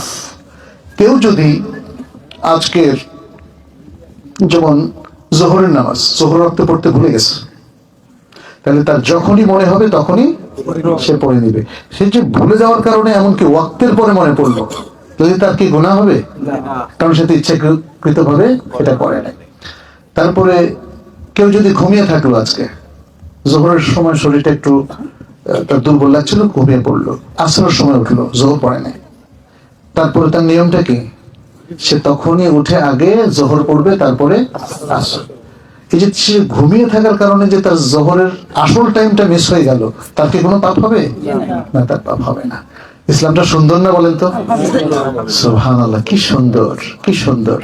এইভাবে ইসলাম আমাদের সব সহজ করে দিয়েছে, সব সহজ করে দিয়েছে। ইউরিদুল্লাহু বিকুমুল ইউসরা ওয়ালা ইউরিদু কি যেন একটা ইউরিদুল্লাহু বিকুমুল ইউসরা, আল্লাহ তোমাদের জন্য সহজতা চান, তিনি তোমাদের জন্য কঠোরতা চান না। তাহলে সব জায়গায় তো সহজ করে দিয়েছে। আপনি যদি দাঁড়ানোর সামর্থ্য থাকে, তাহলে ফরজ সালাত দাঁড়িয়ে পড়তে হবে, আর সামর্থ্য না থাকলে বসে পড়তে পারবেন। বসারও সামর্থ্য না থাকলে সেটা বুখারীর হাদিস, এটা বুখারীর হাদিস। আপনি যদি রমাদানে সফর করেন, রোজা ভাঙতে পারবেন কিনা? কেন? কারণ আপনার কষ্ট হয়। দেখেন, শরিয়া বলছে তোমার কষ্ট হয় সফরে, অতএব তুমি রোজা ভাঙো। আপনি অসুস্থ, মুকিম অসুস্থ, অসুস্থতার কারণে রোজা রাখতে কষ্ট হচ্ছে, পানি খেতে ইচ্ছে করতেছে, শরিয়া বলে তুমি রোজা ভাঙো। হ্যাঁ, ওয়াইন যেটা যেটা ইয়ের আয়াতটা, যদি কোনো ব্যক্তি মারিদ হয় অথবা সফরে থাকে, তাহলে কোরআন বলছে ফাইদ্দাতুম মিন আইয়ামিন উখার, তাহলে সে আর ওই রোজাগুলো ভেঙে আরেকদিন রোজা রাখবে। দেখেন, ইসলাম তো সবচেয়ে সহজ। এত সহজতার পরেও যদি ইবাদতটা ঠিক মতো আমরা না করি, আল্লাহ কি আমাদেরকে ক্ষমা করবেন? ক্ষমা করার কথা না, কিন্তু আপনি ক্ষমা চাইলে আল্লাহ ক্ষমা করবেন, ক্ষমা করার কথা না। দেখেন, আমার সাথে কেউ যদি দুষ্টামি করে 3 বার 4 বার, চতুর্থবার আমি বলবো না তোমার কোনো ক্ষমা নেই, তুমি সব উল্টাপাল্টা করে প্রথম 3 বার ক্ষমা চাইছো, এরপরে আর তোমাকে ক্ষমা করা যাবে না। কিন্তু আল্লাহ লক্ষবারও আপনাকে আমাকে ক্ষমা করবেন। ওই যে ইন্নাল্লাহা ইয়াগফিরু যুনুবা জামিআ। প্রিয় ভাইরা, তাহলে আমাদের ইবাদতের এই যে প্রোগ্রামটা একটু বুঝে নেবেন, আমাদের সন্তানদেরকে ইবাদতের উপর বড় করবেন, নিজে খারাপ কাজগুলো করবেন না, সিগারেট খাবেন না, মিথ্যা কথা বলবেন না। তাহলে আপনার সন্তান মেহমান আসলে কি বলবে জানেন? বলবে আব্বু বলেছে, আব্বু বাসায় নাই, মানে বাসার মধ্যে বলছে বলে দে, মেহমানকে এখন বলে দে যে আমি বাসায় নাই। বলছেন না, ছোট বাচ্চাটা কিন্তু আপনার কাছ থেকে মিথ্যা শিখতেছে, আর যেহেতু সে সরল, সেজন্য সে হয়তো মেহমানকে গিয়ে বললো আব্বু বলেছে যে আপনাকে চলে যেতে, কারণ উনি বাসায় নাই। এইভাবে ভুল তারবিয়াত দেওয়া যাবে না। একটা জাতি সুন্দর হবে যদি আমরা সবাই ভালো হয়ে যাই, আমরা আমল সালেহ করি আর জীবনের সব কাজকে ইবাদত বানিয়ে ফেলি। জীবনের সব কাজকে ইবাদত বানিয়ে ফেলি। সম্ভব কিনা বলেন? করবো কিনা আমরা? ইনশাআল্লাহ। প্রিয় ভাইরা, এইভাবে জীবনটাকে চালান, তাহলে লক্ষ্য মাত্রা অর্জিত হবে, সমাজটা সুন্দর হবে। এই সমাজে যদি সবার কাজ ইবাদত হয়ে যায়, তাহলে তো হারাম কাজগুলো কে করবে বলেন তো? কেউ করবে না, কেউ করবে না। তবে এটা আমরা আশা করি না যে সবাই ভালো হয়ে যাবে, কিন্তু আমরা ভালো হয়ে যাই। আপনারা যারা শুনছেন অথবা আমাকে যারা দেখছেন, তাদের প্রতি আহ্বান, আসুন আমরা সবাই ভালো হয়েছি। সমাজে যদি 1 লক্ষ মানুষ, বাংলাদেশে 20 কোটির কাছাকাছি মানুষ, আমরা 1 লক্ষ মানুষও যদি ভালো হয়ে যাই, দেখবেন যে আস্তে করে সমাজটা ভালো হয়ে যাবে। কিন্তু এর জন্য আরো কিছু শর্ত আছে, সেটা হচ্ছে হানাহানি ভুলে যেতে হবে। আমার সাথে আপনার একটু মতের পার্থক্য আছে, এটার জন্য আমরা গালিগালাজ না করি, এবং এটার জন্য আমরা আক্রমণ না করি। হ্যাঁ, একজন আরেকজনের উপর খারাপ কথা না বলি। আমাদের মূল বিচার করবেন কে? আল্লাহ। তাহলে আমি কেন বিচার করতে যাচ্ছি? আল্লাহকে আমাকে বলছে মনজুর আলাহি, যখন যেখানে যাও মানুষের বিচার করে দিবা। কে কাফের বলে দিবা, কে ফাসিক বলে দিবা, কে বেদাতি বলে দিবা। এভাবে যদি আমি ইন্ডিকেট করে করে ঠিক করি যে আপনারা 20 জন আসছেন, 20 জনের হুকুম, এই দায়িত্ব তো আমাকে কেউ দেয় না। রাষ্ট্র দিয়েছে? দেয় না। তাইলে সৌদি আরব দিয়েছে? না। আল্লাহ দিয়েছে? তাহলে এই দায়িত্ব আমাদের পালনের দরকার আছে? আমরা তাহলে কোন দায়িত্ব পালন করব বলেন? আমরা দায়িত্ব পালন করব দাঈ আল্লাহর দায়িত্ব। কিসের দায়িত্ব? দাঈ আল্লাহ। আমি নিজেকে দাঈ আল্লাহ মনে করি। অতএব আমি আপনাদের কাছে এসেছি এই কথাগুলো শেয়ার করতে, কারণ এটা একটা দাওয়াতি কথা। দাওয়াতটা খুব জরুরি। আর দাওয়া ইলাল্লাহ, আর দাওয়া ইলাল্লাহ, এটা সকল নবীদের কাজ, সকল নবীদের কাজ। দেখেন নবীরা কিভাবে দাওয়াত দিয়েছেন, কত সুন্দর করে, ইয়া কওমি ইউবুদুল্লাহ মা লাকুম মিন ইলাহিন গায়রুহু, হে আমার জাতির লোকেরা। এখানেও দেখেন ইবাদতের দিকে আহ্বান। আহ্বানটা কিসের দিকে? আল্লাহর ইবাদতের দিকে, কারণ ইবাদতটাই হচ্ছে জীবনের মূল লক্ষ্য। ইয়া কওমি ইউবুদুল্লাহ, হে আমার জাতির লোকেরা, তোমরা আল্লাহর ইবাদত করো। মা লাকুম মিন ইলাহিন গায়রুহু, তিনি ছাড়া তোমাদের সত্যিকার আর কোন ইলাহ নেই, অথবা কারো ইবাদত করা যাবে না। ইবাদত হবে শুধু আল্লাহর, ইবাদত হবে শুধু আল্লাহর। এটা ছিল সব নবীদের দাওয়াত। আপনি সূরা আরাফ পড়ে দেখেন, আর সূরা আরাফ পড়ে দেখেন, বিভিন্ন সূরার মধ্যে এমনকি আমাদের নবী মুহাম্মদ সাল্লাল্লাহু আলাইহি ওয়াসাল্লাম তারও একই দাওয়াত। আর এটা হলো দাওয়া ইলা তাওহীদ, এক আল্লাহর প্রতি দাওয়াত দেওয়া, কারণ তিনি আমাদের একমাত্র রব। আল্লাহ রব্বা সিওয়া, আল্লাহ ছাড়া আমাদের আর কোনো রব নাই। ওয়ালা ইলাহা গায়রু, তিনি ছাড়া আমাদের আর কোনো ইলাহ নাই, সত্যিকার মাবুদ নাই। অতএব এই তারবিয়াতটা, এই এডুকেশনটা নিতে হবে, আমাদের সন্তানদেরকে দিতে হবে। সরাসরি সম্পর্ক হবে আল্লাহর সাথে।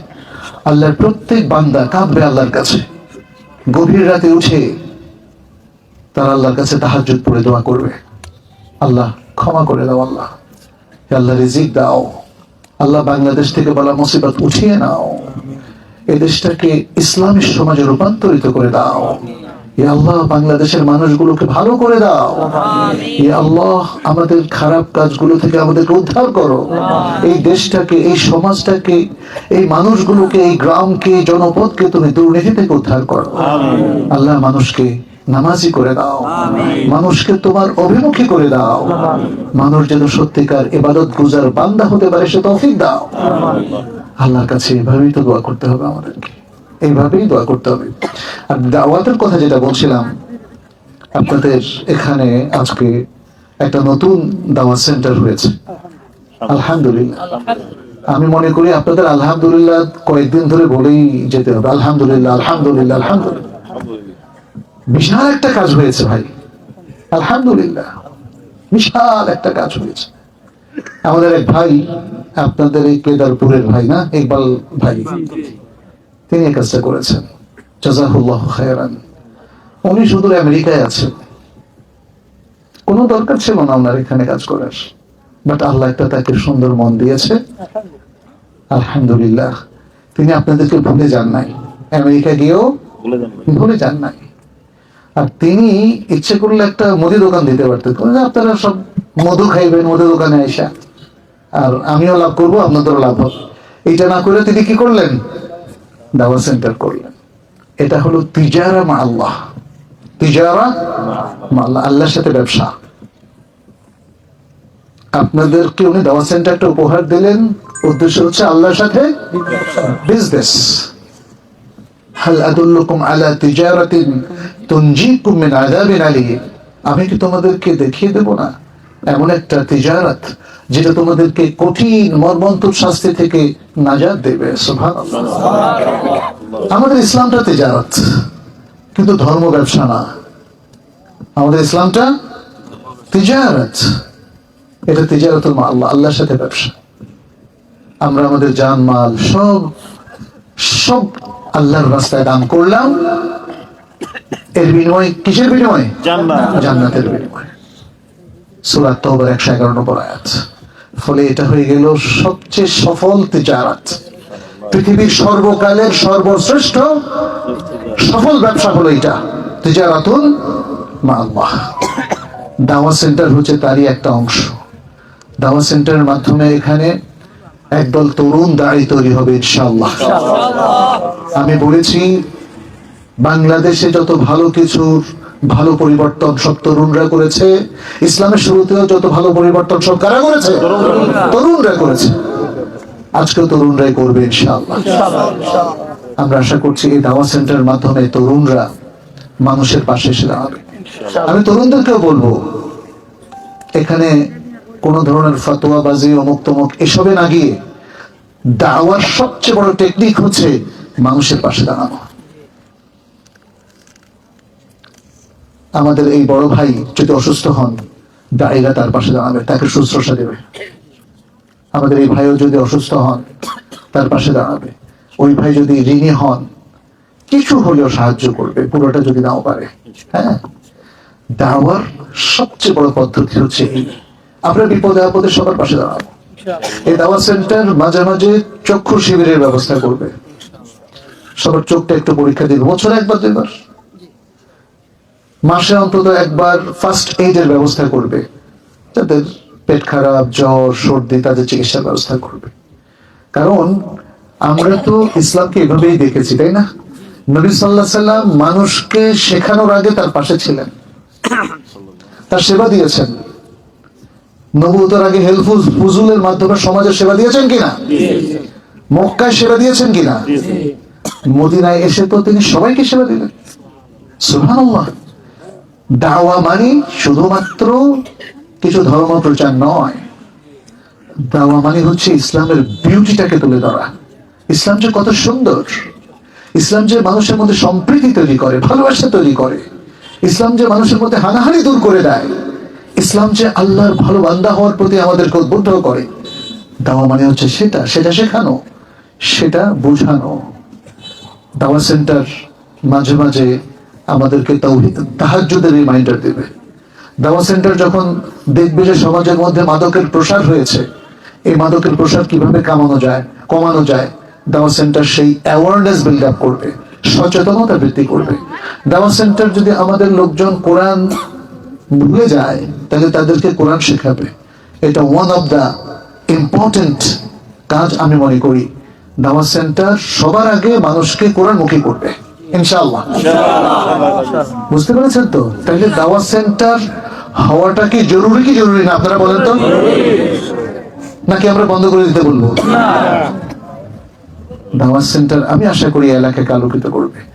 দাওয়া সেন্টার মনে করলে মানুষ মনে করে এটা ইসলামী একটা ধর্মীয় ব্যাপার। নো, ইসলামটাই তো মানুষের কল্যাণের জন্য, ইসলামটাই মানুষের কল্যাণের জন্য। আর এই কল্যাণের জন্য কাজ করতে গিয়ে আল্লাহ তাআলা মুসলিম উম্মাহকে পৃথিবীর সর্বশ্রেষ্ঠ জাতি হিসেবে অভিহিত করেছেন। কুনতুম খায়রা উম্মাতিন উখরিজাত লিন-নাস তা'মুরুনা বিল মা'রুফ ওয়া তানহাউনা 'আনিল মুনকার ওয়া তু'মিনুনা বিল্লাহ। তোমরাই সর্বোত্তম জাতি, শ্রেষ্ঠ জাতি, যাদেরকে মানুষের কল্যাণের জন্য সৃষ্টি করা হয়েছে। তোমরা ভালো কাজের নির্দেশ দেবে, অসৎ কাজ থেকে নিষেধ করবে এবং আল্লাহর উপর পূর্ণ ঈমান পোষণ করবে। দাওয়া সেন্টারের কাজ এটা, আমর বিল মারুফ নাহি আনিল মুনকার। আপনার সমাজের দরকার আছে কিনা বলেন? আজকে সমাজে এত খারাপ কাজ হচ্ছে, কিন্তু কাউকেই দেখি না এই খারাপ কাজগুলোকে প্রতিরোধ করতে। আমি আশা করব এই দাড়ি তরুণরা বিল্লাতিহি আহসান, সুন্দর পন্থায় দাওয়াতের কাজটা করবে, অন্যায়কে প্রতিহত করার জন্য চেষ্টা করবে সুন্দর টেকনিক দিয়ে। আর তারা ভালো কাজের প্রসার ঘটাবে, ভালো কাজের জন্য মানুষকে নাসিহা করবে। এখানে যেটা আমরা দেখি যে আল্লাহ সুবহানাহু ওয়া তাআলা বলেছেন, উদউ ইলা সাবিল রাব্বিকা বিল হিকমাতি ওয়াল মাউইযাতিল হাসানাতি ওয়াজাদিলহুম বিল্লাতি হিয়া আহসান।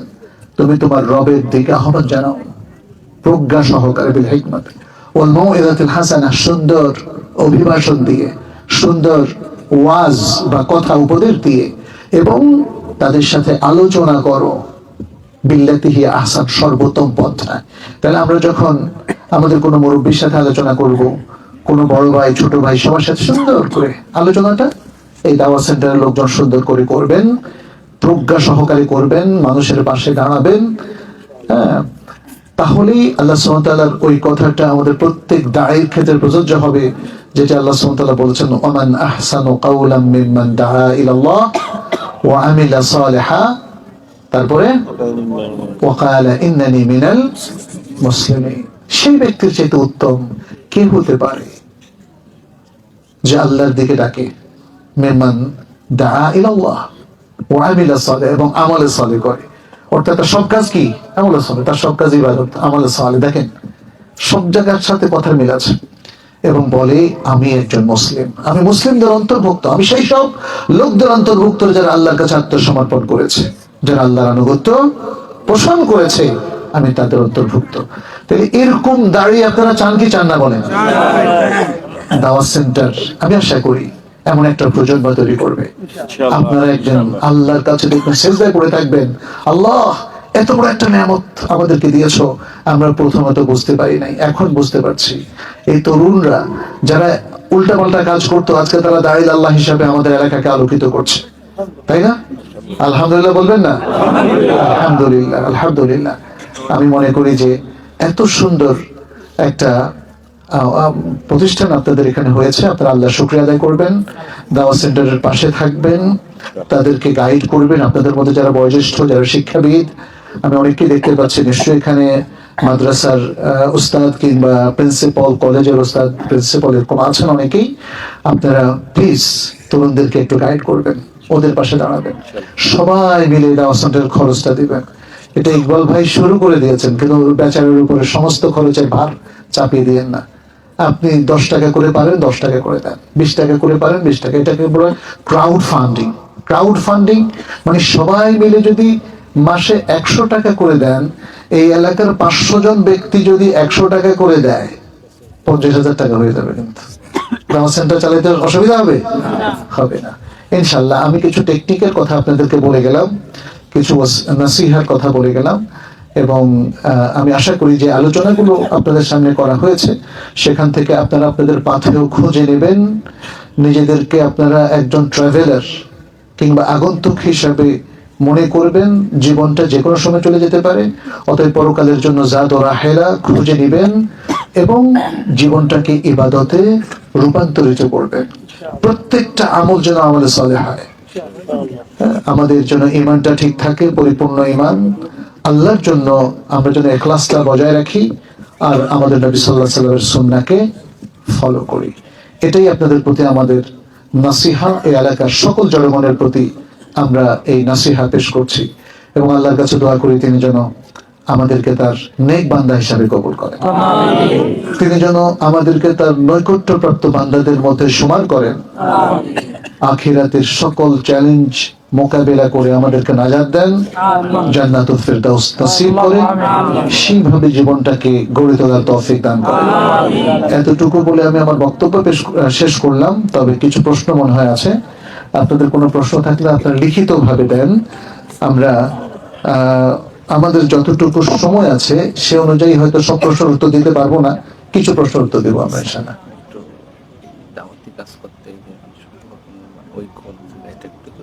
আচ্ছা ঠিক আছে, বলবো ইনশাআল্লাহ। প্রিয় শাইখ, আমাদের সমাজে অনেক ভাই আছেন যারা 5 ওয়াক্ত নামাজ পড়ে এবং গাঁজা খায়। হ্যাঁ, 5 ওয়াক্ত নামাজের সাথে তো গাঁজা যায় না, যায় নাকি? তাদেরকে নাসিহা করুন। গাঁজা হলো এক ধরনের নেশাযুক্ত মানে দ্রবণ অথবা বস্তু আমরা বলবো, এটা কিন্তু হারাম। গাঁজা বলছেন কেন? তামাক খাওয়াটাও তো হারাম, এটা কি জানেন আপনারা?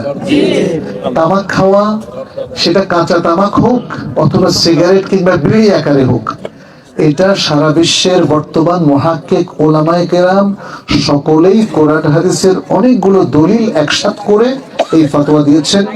আমরা নিজে এই ফতোয়াটা মানি, কারণ গবেষণা করে দেখা গেছে এটা টু দা পয়েন্ট হয়েছে। এই ফতোয়াটা যথেষ্ট যে সিগারেট খাওয়া, পাকিস্তানিরা নাকি বলে যে বাঙালি রুটি পানি খাতে হয় রুটি পিতে হয়, যাই হোক, সিগারেট তো খায় না, স্মোক করে মানে পান করে বলে, আমরা তো সাধারণত বলি খায়। হ্যাঁ, যাই হোক, সিগারেট পান করা, বিড়ি পান করা, তামাক খাওয়া এটা শরীয়ত সিদ্ধ নয়। যারা পান খান তারা পান খান, অসুবিধা নাই, পানের রসটা ভালো। সুপারিটাও মুবাহের মধ্যে পড়ে, ওটার মধ্যে কোনো ভালো কিছু নাই, কিন্তু জর্দা আর তামাকটা এটা ছাড়তে হবে, জর্দা আর তামাকটা ছাড়তে হবে। আর যারা সিগারেট পান করেন, বিড়ি পান করেন অথবা হুক্কা টানেন, এটা পুরোপুরি ত্যাগ করতে হবে, এটা হারাম। আচ্ছা, তাহলে গাঁজা খাওয়াটা কি আরো বেশি? জান্নাতে যাবার সহজ একটি উপায় বলুন। জান্নাতে যাওয়ার জন্য সহজ উপায় তো আমি বলে দিয়েছি, 3টা শর্ত পালন করুন। মানে এক কথায় 3টা শর্ত পালন করুন, জান্নাতে চলে যাবেন ইনশাআল্লাহ। ঈমান, ইখলাস, সুন্নাহ অনুসরণ। আচ্ছা, হারামের মাধ্যমে উপার্জিত সমস্ত টাকা দান করে দিলে কি গুনাহ হবে? যদিও বা হারামের টাকা অটোমেটিক চলে আসে নিজে গ্রহণ না করলেও। হারাম 2 প্রকার। এক প্রকার হারামের মালিক আপনি, মানে আপনি যদি এক প্রকার হারামের মালিক হয়ে যান তাহলে তার বিধান কি, এটা একটা। আরেকটা হচ্ছে আপনার কাছে আরেক প্রকার হারাম এসছে যেটার মালিক আপনি কিয়ামত পর্যন্ত চাইলেও হতে পারবেন না। প্রথম প্রকার, যেই প্রকার হারাম আপনার কাছে চলে এসেছে এবং আপনি রাষ্ট্রীয় এবং জাগতিক নিয়ম অনুযায়ী মালিক হয়ে গেছে, সেটা হলো যেমন সুদ। রাষ্ট্রীয় নিয়মে মালিক না আপনি? আপনার ব্যাংকে যে টাকাটা এসছে, এটা কি পৃথিবীর আর কেউ ক্লেম করবে? তাই না? আপনি ক্লেম করবেন আপনার ব্যাংকে যে টাকাটা সুদ হিসাবে এসে গেছে। দ্বিতীয় হচ্ছে, আপনি আপনার বাবার হারাম সম্পত্তির যদি মালিক হয়ে যান, হ্যাঁ, তবে বাবার হারাম সম্পত্তির মালিক হলে সেখানে ভিন্ন মত আছে। এটা মালিক হওয়ার কারণে, মিরাসের কারণে এটা আপনার জন্য জায়েজ হবে বলেই একদল ওলামায়ে কেরাম বলেছেন। কিন্তু যেটা সরাসরি আপনার কাছে হারাম, আপনার মালিকানায় অ্যাড হয়েছে, সেটা কিন্তু কোনোদিন হালাল হবে না। অতএব সুদের টাকা আপনি কোনোদিন কনজিউম করতে পারবেন না। এটা আপনাকে সওয়াবের নিয়ত ছাড়া জনকল্যাণে দিয়ে দিতে হবে। দ্বিতীয় প্রকার হারাম, যেটা আপনি মানুষের হক মেরে নিজের করায়ত্ত করেছেন, নিজের করে নিয়েছেন।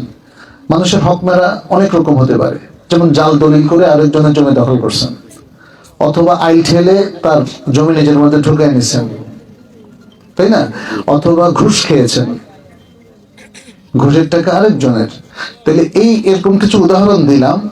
এগুলোর আপনি কোনোদিনই মালিক হবেন না। এগুলোর আপনি কোনোদিনই, আরেকজনের জমির মালিক আপনি কোনোদিনই হবেন না। আরেকজনের টাকা মেরে দিলেন, ওটার মালিক কোনোদিনই হবেন না। ঘুষ খেলেন, হয়তো বলতে পারে যে আমি তো তাকে ঘুষ দিতে বলি নাই, সে আমাকে দিছে, তারপরেও এটা ঘুষ। ঘুষ যতক্ষণ পর্যন্ত ঘুষ থাকে, সেটার মালিক ঘুষখোর হতে পারে না। এটা ইসলামের দৃষ্টিভঙ্গির কথা বলছে। তাহলে সেক্ষেত্রে এই টাকাটা কি করবেন? আগেরটা কিন্তু আমরা বলে দিয়েছি, সবের নিয়ত ছাড়া আপনি জনকল্যাণে ব্যয় করবেন। ঘুষের টাকা, জোর করে ছিনতাই করা টাকা, ডাকাতির টাকা, কিংবা জমি জবরদখল করা, এইগুলো আপনাকে মালিকের কাছে হস্তান্তর করতে হবে। একটাই উপায়, দ্বিতীয় কোনো উপায় নাই। এখন কেউ হয়তো বললো মালিককে তো পাওয়া যাচ্ছে না, এটা একটা দীর্ঘ আলোচনা। মালিককে যদি না পাওয়া যায় তখন কি হবে সেটা পরে দেখবো। কিন্তু ইসলামের বিধানটা কি?